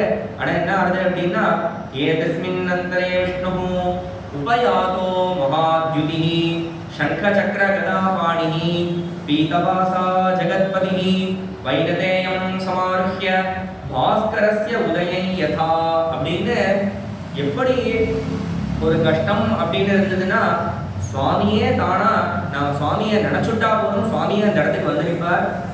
எதனால இங்க வரார் அப்படின்னா பகவான் இவாளுடைய கஷ்டத்தை போக்குவதற்காகவும் அதே போல இந்த யாகம் நடக்கிறதே அந்த யாகத்தினால யார் ஆராதிக்கப்படுறா அப்படின்னா சாட்சாத் விஷ்ணு தான் ஆராதிக்கப்படுறார். ஏன்னா அவருக்கு யஜ்ஞ புருஷன்னு பேரு. அதனால அந்த மகாவிஷ்ணு தான் ஆராதிக்கப்படுறார். அதனால மகாவிஷ்ணு அங்க வந்தார். எப்படி வந்தார் அப்படின்னா சங்க சக்கர கதாபாணி பீதவாசா ஜெகத்பதி நல்ல பட்டு வஸ்திரத்தை உடுத்திட்டு சங்க சக்கரத்தோடு கூடி கருடன்ல ஏறி சுவாமி வரார். எப்படி இருக்கு அப்படின்னா சுவாமியினுடைய வருகை பாஸ்கரஸ்ய உதயதா சூரியன் உதிச்சா எப்படி இருக்குமோ அப்படி இருக்கு. அப்ப இவாளுக்கெல்லாம் தோணித்தா தங்களுடைய கஷ்டங்கள் எல்லாம் அப்படியே மறைஞ்சு போயிடும், சுவாமி நம்மளுக்கு அனுகிரகம் பண்றார் அப்படின்னு நினைச்சுட்டு சுவாமி வந்த உடனே அவெல்லாம் பிரம்மா முகமாக போய் சுவாமிகிட்ட வேண்டின்றாள். சுவாமிகிட்ட வேண்டிக்க கூட இல்லை, சுவாமிகிட்ட என்ன சொல்றாள் அப்படின்னா சுவாமியை பார்த்து நமஸ்காரம் பண்ணிட்டோ அவெல்லாம் சொல்றா துவாம் நியோக்ஷாமஹே விஷ்ணு லோகானாம் ஹிதகாமியா அப்படின்னு உன்னைய இந்த வேலையில நாங்க ஏவரோம் அப்படிங்கிறா. நியோக்ஷாமஹே உன்னைய இந்த வேலையை ஈடுபடுத்துறோம் அப்படிங்கிறா. தேவர்கள்லாம் ஒரு ஆர்டர் மாதிரி எங்க போடுறா மகாவிஷ்ணு. ஏன் அப்படின்னா ராவணனால லோகத்திற்கே கெடுதல் நடக்கிறது. அதனால லோகத்தினுடைய நன்மைக்காக நீ மனுஷனாக பிறந்து ராவணனை அழிக்கணும் அப்படின்னு வேண்டா. உன்னைய தவிர வேற யாராலையும் இதை பண்ண முடியாது. தத்ரத்வம் மனுஷோ பூத்வா பிரவருத்தம் லோக கண்டகம் அப்படின்னு நீ மனுஷனாக பிறந்து இந்த லோகத்திற்கு ஏற்பட்டதான இந்த ஒரு பெரிய பயத்தை நீக்கணும் அப்படின்னு வேண்டின்றாள். அதே போல அவெல்லாம் சுவாமியை ஸ்தோத்திரம் பண்றாள். தொங்கதி பரமாதேவ சர்வேஷாம் ந பரந்தபா வதாய தேவசத்ருணாம் திருணாம் லோகே மனக்குரு அப்படின்னு தேவர்கள்லாம் சுவாமிய மனுஷனாக பிறந்து இந்த மதத்தை பண்ண சொல்றா. ஏன் அப்படின்னா அவளுக்கு எல்லாமே தோணும், ஏன்னா தேவர்கள் தான் எல்லா விதமான இதையும் விட மனுஷனை விட தேவர்கள்லாம் உயர்ந்தவர்கள் அப்படிங்கிற ஒரு எண்ணம். அதனால தான் சுவாமிகிட்ட நீ மனுஷனா பிறந்து இந்த வதத்தை பண்ணு அவெல்லாம் வேண்டா. உடனே விஷ்ணுவும் சொல்றார்.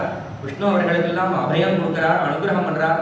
என்ன அப்படின்னா பயம் தியஜத பத்ரம் மகா ஹிதார்த்தம் யுதிராவணம் சபுத்திரபௌத்திரம் சாமாத்யம் சமந்திரிஜ்ஞாதி பாந்தவம் ஹத்வா க்ரூரம் துராதர்ஷம் தேவர்ஷீனாம் பயாவகம் அப்படின்னு சுவாமி அனுகிரகம் பண்றாரு. என்ன அப்படின்னா நீங்க கவலையே படாதீங்க, ராவணனை நான் அழிச்சுடுறேன் அப்படின்னு சுவாமி சொல்றார். பயம் தியஜத பத்ரம் மகா ஹிதார்த்தம் யுதிராவணம் அப்படின்னு யுத்தத்துல ராவணனை அழிக்கிறேன் அப்படின்னு உடனே இவளுக்கெல்லாம் என்ன ஆயிடுதுன்னா இன்னும் பயம் ஜாஸ்தி வந்துடுது. ஏன்னா ராவணனை அழிச்சுட்டா போறாது, நான் தேவேந்திரனையே வென்றதுனாலதான் இந்திரஜித்து அப்படின்னு ராவணனுடைய பையனுக்கு பேர். அதனால ராவணனை விட ரொம்ப பலசாலியா இந்திரஜித்து தான் இருக்கான். அதனால அவளுக்குலாம் ராவணன் கூட போனா போறதுன்னு விட்டுருவான், நான் இந்திரஜித் விடவே மாட்டானே அப்படின்னு ஒரு மனசுல கலக்கம் வந்துதான். அதனாலதான் இங்க சொன்னார் சபுத்திர பௌத்திரம் சாமாத்தியம் சமந்திரி ஞாதி பாந்தவம் அப்படின்னு அவளெல்லாம் கூண்டோட எல்லாரையும் ஒழிச்சுடுறேன் அப்படின்னு சுவாமி பிரதிஜை பண்ணினார். அதே போல இந்த மனுஷ லோகத்திலேயே நான் பல வருஷ காலம் இருந்து 11,000 வருஷங்கள் இருந்து நான் ஆட்சி பண்ணி லோகத்திற்கு நல்லதை பண்றேன் அப்படின்னு சுவாமி அவளுக்கெல்லாம் அனுகிரகம் பண்ணினார். உடனே அவளுக்கெல்லாம் ரொம்ப சந்தோஷம். தேவர்களுக்கெல்லாம் இப்படி நடந்துட்டே இருக்கும்போதே சுவாமி மனுஷனாக பிறக்கணும்னு சுவாமிக்கு ஒரு எண்ணம் வந்துருக்கு.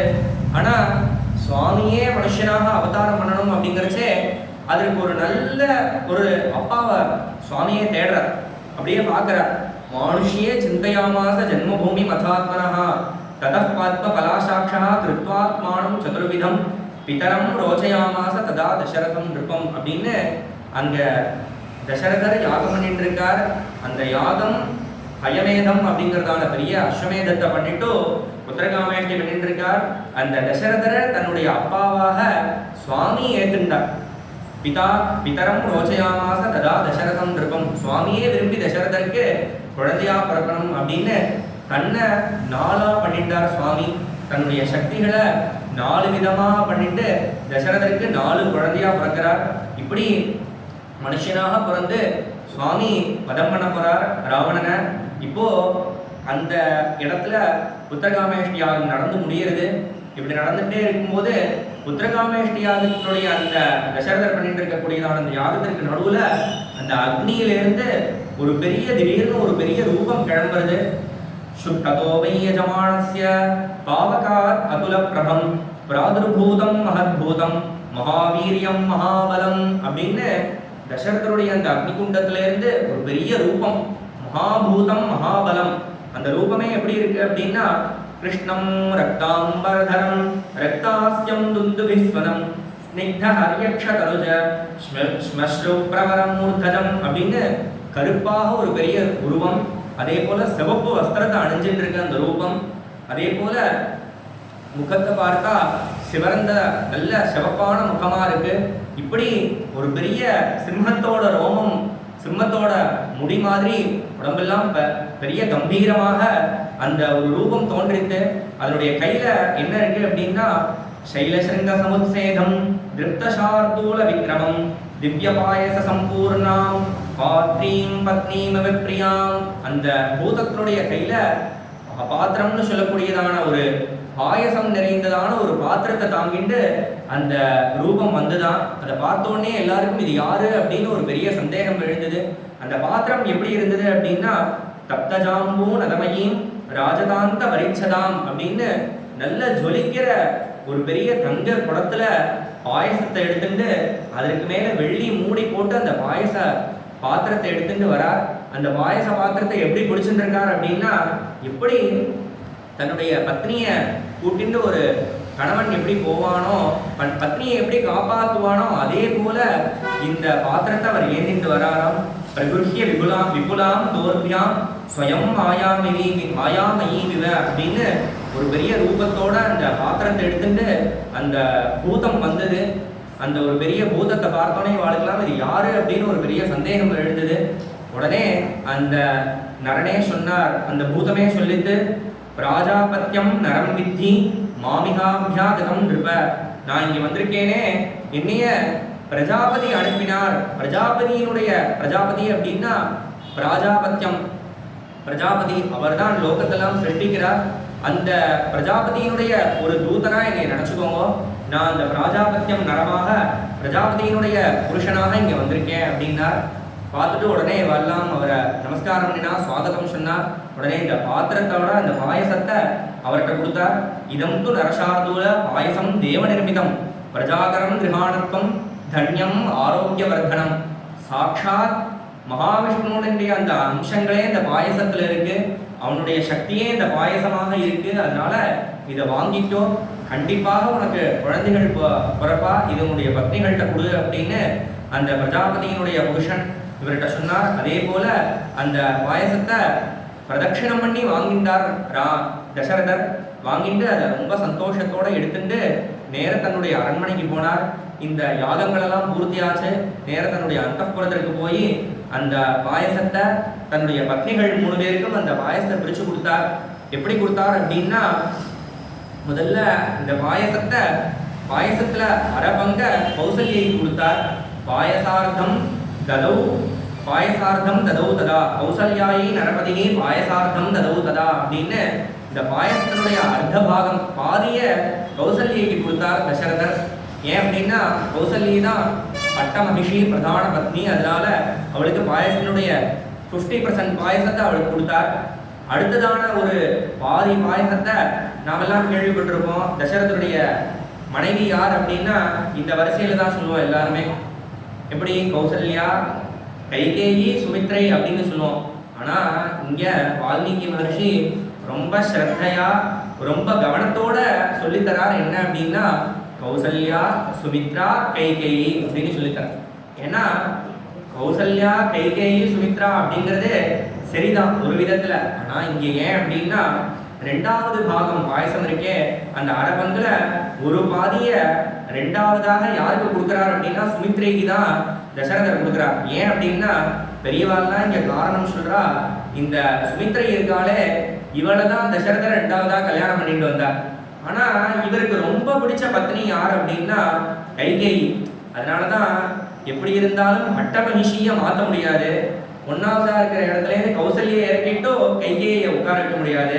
அதனால என்ன பண்ணினார் அப்படின்னா இந்த ரெண்டாவதா இருக்கக்கூடியதான சுமித்ரையை மூணாவது இடத்துக்கு தள்ளிட்டோ கைகேயை ரெண்டாவது இடத்துக்கு உட்கார வச்சார். அதனாலதான் நாமெல்லாம் சொல்லும் போது கௌசல்யா கைகேயி சுமித்ரைன்னு சொல்றோம். ஆனா இங்க ரொம்ப ஸ்ரத்தையா தசரதர் ஏன் ரெண்டாவதா சுமித்ரைக்கு கொடுத்தார் அப்படின்னா ரொம்ப பிடிச்சிருக்கலாம் எல்லாம் பண்ணலாம். ஆனா தர்மமான காரியம் அப்படின்னு வரும்போது யார ரெண்டாவதா கல்யாணம் பண்ணிட்டாரோ அவளுக்கு தான் ரெண்டாவது பங்கு. அதனால சுமித்ரைக்கு ரெண்டாவது பங்கு கொடுத்தார்.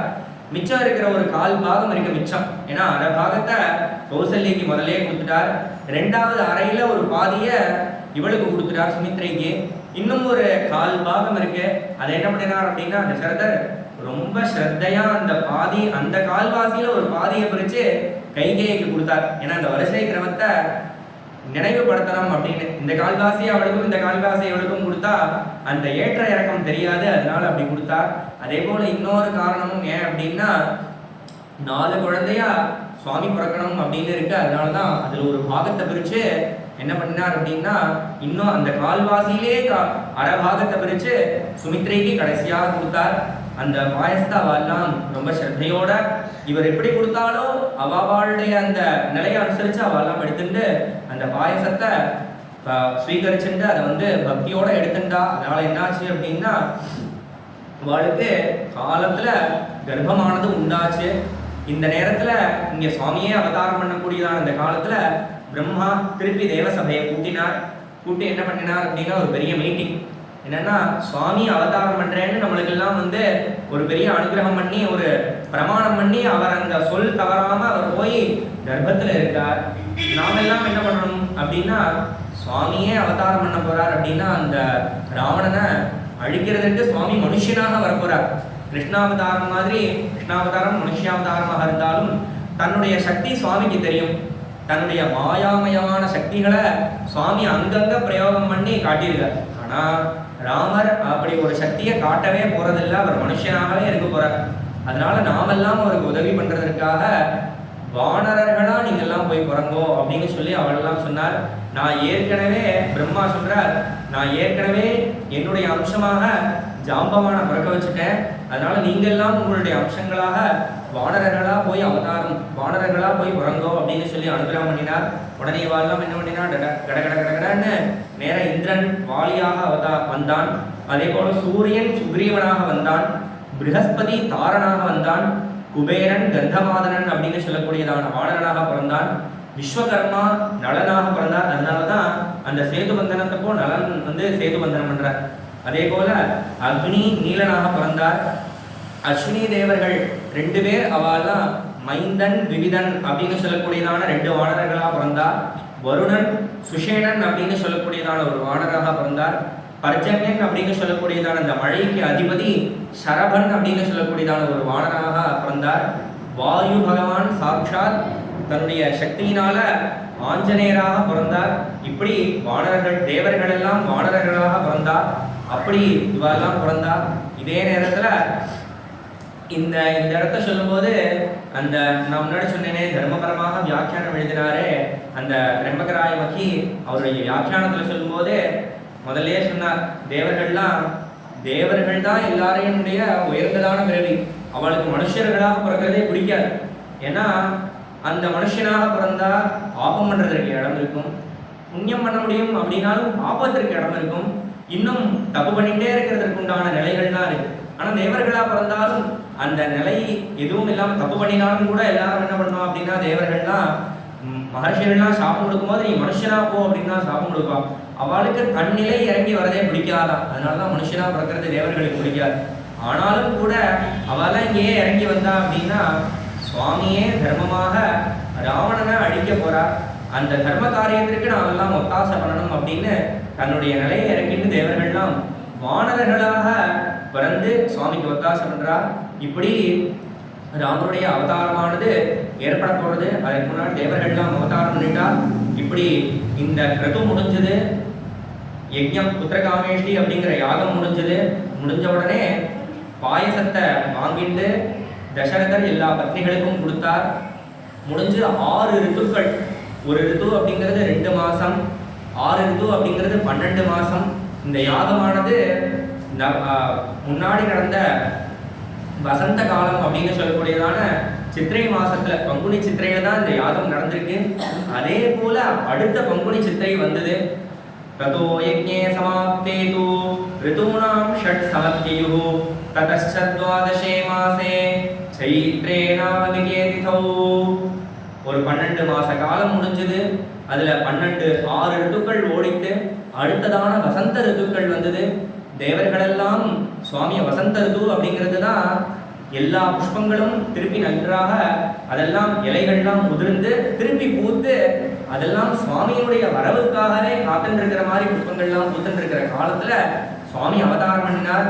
எப்படி அவதாரம் பண்ணினார் அப்படின்னா, இங்க சுவாமி அவதாரத்தை அப்படியே இருந்து பார்த்த வால்மீகி மகர்ஷி சொல்றார். ததஸ்சத்வாதசே மாசே சைத்ரே நாவமிகே திதௌ நக்ஷத்ரே அதிதி தெய்வத்யே सोच्च संस्थेषु पंचसु ग्रहेषु कर्कटे लग्ने वाक्पता बिन्दुना सह प्रोद्यमाने जगन्नाथं सर्वलोकनमस्कृतं कौसल्या जनयद्रामं दिव्यलक्षणसंयुतं कौसल्या जनयद्रामं दिव्यलक्षणसंयुतं.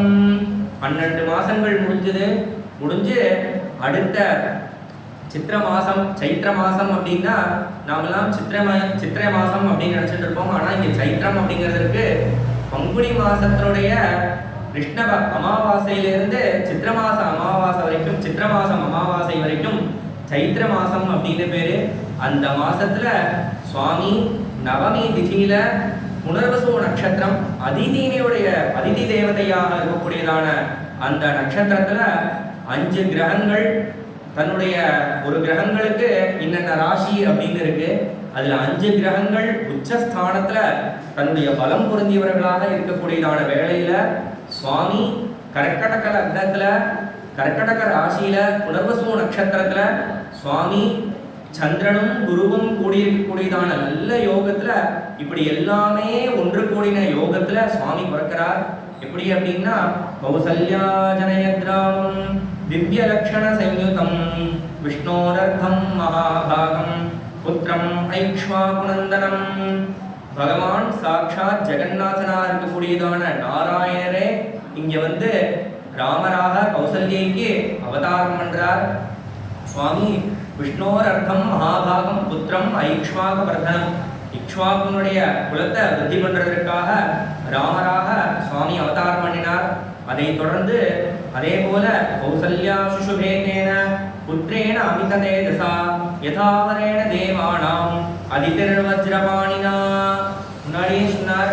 அதாவது சுவாமி அதிதியினுடைய நட்சத்திரத்துல பிறந்தார் அப்படின்னு. எப்படி அதிதி அப்படிங்கிறவாதான் தேவர்களுக்கெல்லாம் அம்மாவாக இருந்தா, அதான் இந்திரனையே பிறக்க வச்சா. அப்ப எப்படி அதிதி சந்தோஷமாக இருந்தாலோ அதே போல கௌசல்யா ராமரை பெற்ற உடனே ரொம்ப சந்தோஷமாக இருந்தாலும் அதிதி எப்படி இந்திரனை பெற்ற உடனே சந்தோஷம் அடைஞ்சாலோ அதே போல ராமருடைய ஜனனத்தினால, அதாவது கௌசல்யா தேவி ரொம்ப சந்தோஷமாக இருந்தால் அப்படி குழந்தைய பெற்றெடுத்தால். அதே போல அடுத்த நாள் ஒருத்தரம் அடுத்தடுத்த நாள்ல பிறக்கிறார். பரதோ நாம கைகேயாம் ஜக்ஞே சத்யபராக்கிரமः சாக்ஷாத் விஷ்ணோச்சதுர்பாகः சர்வைஹி சுமதிதோ குணைஹி அப்படின்னு பரதன் புஷ்ய நட்சத்திரத்துல பரதனுடைய அவதாரம். அதே போல சார்பே ஜாதோச்ச சௌமித்ரி குலீரே அப்யுதிதே ரவௌ அப்படின்னு ஆயில்ய நட்சத்திரத்துல இந்த லக்ஷ்மணன் சத்ருக்னன் அப்படின்னு சொல்லக்கூடியதானவருடைய அவதாரமானது ஏற்படுறது. சுவாமி இப்படி தன்னை 4 பாகமாக பிரிச்சுட்டு அவதாரம் பண்ணணும்னு நினைச்சார். அப்படி அவதாரம் பண்ணினார். சுவாமி புனர்வசு நட்சத்திரத்துல ராமருடைய ஜனனம், அதே போல புஷ்ய நட்சத்திரத்துல அடுத்த நட்சத்திரத்துல பரதனுடைய ஜனனம், அதே போல ஆயில்ய நட்சத்திரத்துல இந்த ஆயில்யம் அப்படின்னு சொல்லும் போது இந்த ஆயில்ய நட்சத்திரத்துக்கு தேவதை யார் அப்படின்னா சார்ப தேவதை அப்படின்னு சர்ப்ப தேவதை தான். பாம்பு தான் இந்த ஆயுத நட்சத்திரத்துக்கு தேவதை. ஏன் பாம்பு அப்படின்னு இந்த பதம் வந்திருக்கு, இந்த நட்சத்திரத்துல ஏன் பிறக்கணும் அப்படின்னா, லக்ஷ்மணரை பத்தி சொல்லும்போது என்ன சொல்லுவா அப்படின்னா, லக்ஷ்மணர் சாட்சாத் ஆதிசேஷனுடைய அவதாரம் லக்ஷ்மணர் அப்படிங்கிறத காமிக்கிறதுக்காக தான் ஆயில்ய நட்சத்திரத்துல லக்ஷ்மணரும் சத்ருக்னரும் பிறந்தார். இப்படி அவெல்லாம் பிறந்த நேரத்துல ரொம்ப அந்த அயோத்தியாபுரியே ரொம்ப உற்சவமாக காணப்பட்டது. முதல்ல சொன்ன அயோத்தி மட்டும் இல்ல, இந்த லோகமே உற்சவமாக இருந்தது. ஏன்னா இந்த காலம் வசந்த காலம், எல்லா மரங்களும் புஷ்பிக்கக்கூடியதான காலம். அப்படி சுவாமியை வரவேற்கிறதுக்காகவே இதெல்லாம் புஷ்பத்தோடு கூடினதாக இருந்தா போலயே இருந்தது. அப்படி அரண்மனையே ரொம்ப விழா கோலம் கொண்டு இருந்தது. தசரதர் எல்லாருக்கும் எல்லா தானங்களையும் பண்ணினார். தேவதுந்துபி, தேவர்கள் கோஷம் பொழிஞ்சா தேவர்கள் எல்லாம் புஷ்பமாரி பொழிஞ்சு இப்படி எல்லோரும் இந்த குழந்தைகளுடைய இந்த ஜனனம் ராம ஜனனத்தை எல்லாருமே ரொம்ப சந்தோஷமாக இது பண்ணினார். இப்படி ரொம்ப சந்தோஷமாக அதை கொண்டாடினார்.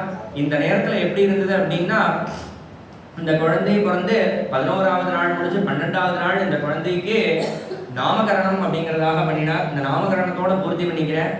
அந்த நாமகரணம் அப்படிங்கிறதுலேயே அவளுடைய குணத்தெல்லாம் சேர்த்து சொல்லிட்டா.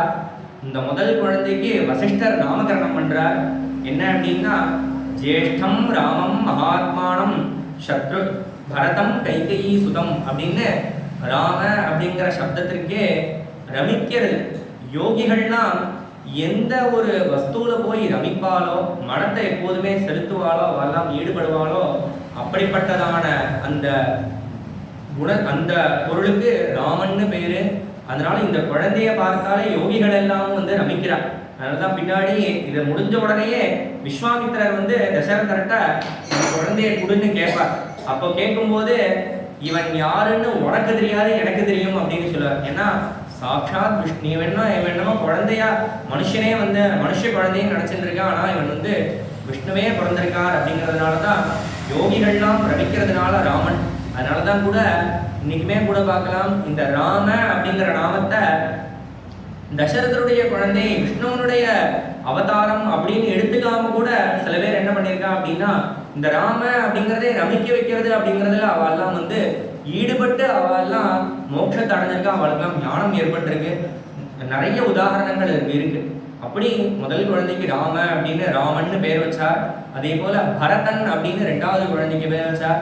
ஏன் பரதன் அப்படின்னா, பரதன் அப்படிங்கிற சப்தத்திற்கே பாரத தாந்திரவன் அர்த்தம், பரிக்கிறது அப்படின்னு. கணவனுக்கு பர்த்தான்னு பேரு, இந்த மனைவியை தாங்கிறதுனால பர்த்தான்னு பேர். அதே போல பரதனுக்கு ஏன் பரதன் அப்படின்னா, 14 வருஷ காலம் ராமர் வனவாசத்திற்கு போகும்போது இந்த ராஜ்யம் பண்ணிடலாம், ராஜ்யத்தை ஆண்டலாம். ஆனா அந்த ராஜ்யத்தினால தான் ஆளலை, சுவாமி தான் ஆட்சி பண்றார் அப்படிங்கிறத அந்த எண்ணத்தோடு கூடி அவர் தர்மமாக ஆண்டதுனால அவருக்கு பரதர்னு பேர் வச்சார். அதே போல இன்னும் குழந்தைகள் 2 பேருக்கு லக்ஷ்மணன் அப்படின்னும் சத்ருக்னன் அப்படின்னும் பேர் வச்சார். லக்ஷ்மணன் அப்படின்னா சர்வலக்ஷண லக்ஷ்மிவான் லக்ஷ்மணா அப்படின்னு எல்லா விதமான லக்ஷ்மியோட கூடினவர். ஏன்னா லக்ஷ்மி அப்படிங்கிறது இங்க ராமர் தான் லக்ஷ்மி. அதனால ராமரோட இடைவிடாது விரிந்து, அதாவது பிரியாம எப்போதுமே இடைவிடாது அவர் கூடயே இருக்கிறதுனால அவருக்கு லக்ஷ்மணர்னு பேரு. அதே போல சத்ருக்னன், அந்த சத்ரு பகிஷத்ருன்னு சொல்லக்கூடியதான எல்லா சத்ருக்களையும் ஜெயிச்சவர். அதனால அவருக்கு சத்ருக்னன்னு வசிஷ்ட பரம பிரீதா நாமானி குருதே சதா அப்படின்னு இந்த நாமகரணத்தை பண்ணினார். இந்த நாமத்தை பத்தி சொல்லும்போது போதேந்திராள், நம்மளுடைய பக்கத்துல கோவிந்தபுரத்துல இருக்கக்கூடியதான போதேந்திராலே இந்த நாமத்திற்கு நாமம் என்ன பண்ணும் அப்படிங்கிறதுக்கு பெரிய உதாரணமாக அவளே இருந்து காட்டியிருக்கா. அப்படி இந்த நாமத்தை சொன்னா பலவிதமான பாக்கியங்கள் ராமநாமா அந்த ராமநாமாவனாலே ஏற்படும். அதனாலதான் இந்த ராமநாமாவையே சொல்லும்போது தாரகம் அப்படின்னா நம்மளை தாண்ட வைக்கிறது அப்படின்னு அர்த்தம், தாரகம் அப்படின்னாலே. அதனாலதான் தாரகம் அப்படிங்கிற சப்தத்திற்கே அர்த்தம் என்ன சொல்லுவா அப்படின்னா, தாரக மந்திரம் அப்படின்னா பிரணவத்தை தான் தாரக மந்திரம் அப்படின்னு சொல்லுவா. அந்த பிரணவ மந்திரத்திற்கு சமமானது இன்னொன்று இருக்கும் அப்படின்னா அது என்ன அப்படின்னா ராமநாமா தான். அஷ்டாட்சரத்திலேருந்து ஒரு நாமாவும், பஞ்சாட்சரத்திலேருந்து ஒரு நாமாவும், ஒரு அக்ஷரமும், அஷ்டாட்சரத்திலேருந்து ஒரு அக்ஷரமும் சேர்ந்து இந்த ராம அப்படிங்கிற நாமா. அதனால தான் இந்த ராமநாமாவை ஜபம் பண்ணி எப்போதுமே ஜபம் பண்ணலாம். இந்த ராமநாமாவை போயிட்டு இருக்கும் போதும் சரி, வந்துட்டு இருக்கும் போதும் எந்த நிலையில இருந்தாலும் இந்த ராமநாமாவை நம்ம வாயில போட்டுட்டே இருக்கலாம் அந்த ராமநாமாவை. அதுதான் பல பேருக்கு பெரிய காரியங்களை சாதிச்சு கொடுத்தது. அவளெல்லாம் ராமர்கிட்டயே கூட்டிட்டு போய் விட்டது. இந்த ராமநாமாவை பத்தி சொல்லும்போது அது மோட்சத்தை தான் கொடுக்குமா அப்படின்னா மோட்சம் மட்டும் கொடுக்கறது இல்லை. ராமநாமா என்ன பண்றது அப்படின்னா நன்மையும் செல்வமும் நாளும் நல்குமே, திண்மையும் பாவமும் சிதைந்து தேயுமே, ஜென்மமும் மரணமும் இன்றி தீருமே, இம்மையே ராமவென்று இரண்டு எழுத்தினால் அப்படின்னு இந்த ராம அப்படிங்கிற ரெண்டு நாமாவை நாம இந்த ராம அப்படிங்கிற நாமாவை நாம் சொல்லிட்டோம்னா அது என்னென்னலாம் பண்றது அப்படின்னா இந்த ஜென்மத்திலையும் பர ஜென்மத்திலையும் நம்மளுக்கு எல்லா விதமான ஸ்ரேயசுகளையும் ராம அப்படிங்கிற நாமத்தை நாம நினைவுல வச்சுட்டு ராம அப்படின்னு நாம ராமநாமா ஜபம் பண்ண போறேன் அப்படின்னு ஜபம் பண்ணணுன்ற அவசியமே கிடையாது. எப்படின்னா நம்மளை அறியாமலே ராமநாமாவை சொல்லிட்டா கூட அது மோட்சத்தை கொடுக்க வல்லது. அதனால நம்ம தெரிஞ்சு நாம பக்தியோட ஸ்ரத்தையோட ஜபம் பண்ணினோம்னா நம்மளுக்கு அது பலவிதமான ஒரு நலன்களை கொடுக்கும். அப்படிதான் வால்மீகி மகர்ஷிய இந்த ராம அப்படிங்கிற நாமம் அது ராமன்னு கூட அவர் சொல்லலை. அவர் வாக்குல இந்த ராமநாமா வரவே இல்லை. அதனாலதான் என்ன பண்ணார் அப்படின்னா மரான்னு சொல்லு அப்படின்னு சொன்னார். அது அவர் மரான்னா என்ன அர்த்தம்னே தெரியாம அந்த ராமநாமத்தை சொன்னதுனால அவர் எவ்வளவு பெரிய விஷயமானார். அவருக்கு ராமருடைய சரித்திரத்தை எழுதுறதுக்கு உண்டான ஒரு பெரிய பாக்கியம் கிடைச்சது. அப்படி நம்மளுக்கு இல்லாம எல்லா ஸ்ரேயஸையும் ராமர் கொடுப்பார் அப்படிங்கிறதுல எந்த சந்தேகமுமே இல்லை. அதனால நாமெல்லாம் ராமநாம ஸ்மரணைய நல்ல நம்மளுக்கு போதேந்திராள் பெரியவாள்லாம் காமிச்ச ஒரு வழியில நம்மளுடைய போதேந்திராளே காஞ்சி காமகோடி பீட்டாதிபதிகள் ஆதிசங்கர பகவத்பாதாளுடைய வம்சத்துல அந்த குரு பீட்டத்துல வந்து ஒரு பெரிய மகான் அவர் சொல்லி கொடுத்தாப்புல நாம ராமநாமாவை எப்போதும் சொல்லி தியானம் பண்ணி நாம நம்மளுடைய எந்த நிலையில இருந்தாலும் நாம தியானம் பண்ணி நம்மளுடைய ஜென்மத்தை நாம வந்து நம்ம முதல்லயே ஆரம்பிக்கும் போது இந்த 4 புருஷார்த்தங்கள் சொன்ன தர்மம் அர்த்தம் காமம் மோட்சம் அப்படின்னு இந்த வீடு அந்த அறம் இன்பம் அறம் பொருள் இன்பம் வீடு அப்படின்னு அந்த வீடு தான் அடையணும்.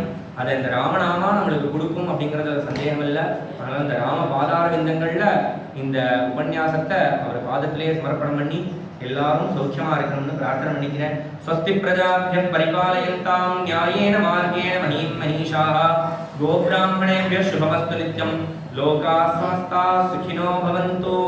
हर हर नमः पार्वतीपतये महादेव जानकीकान्तस्मरणं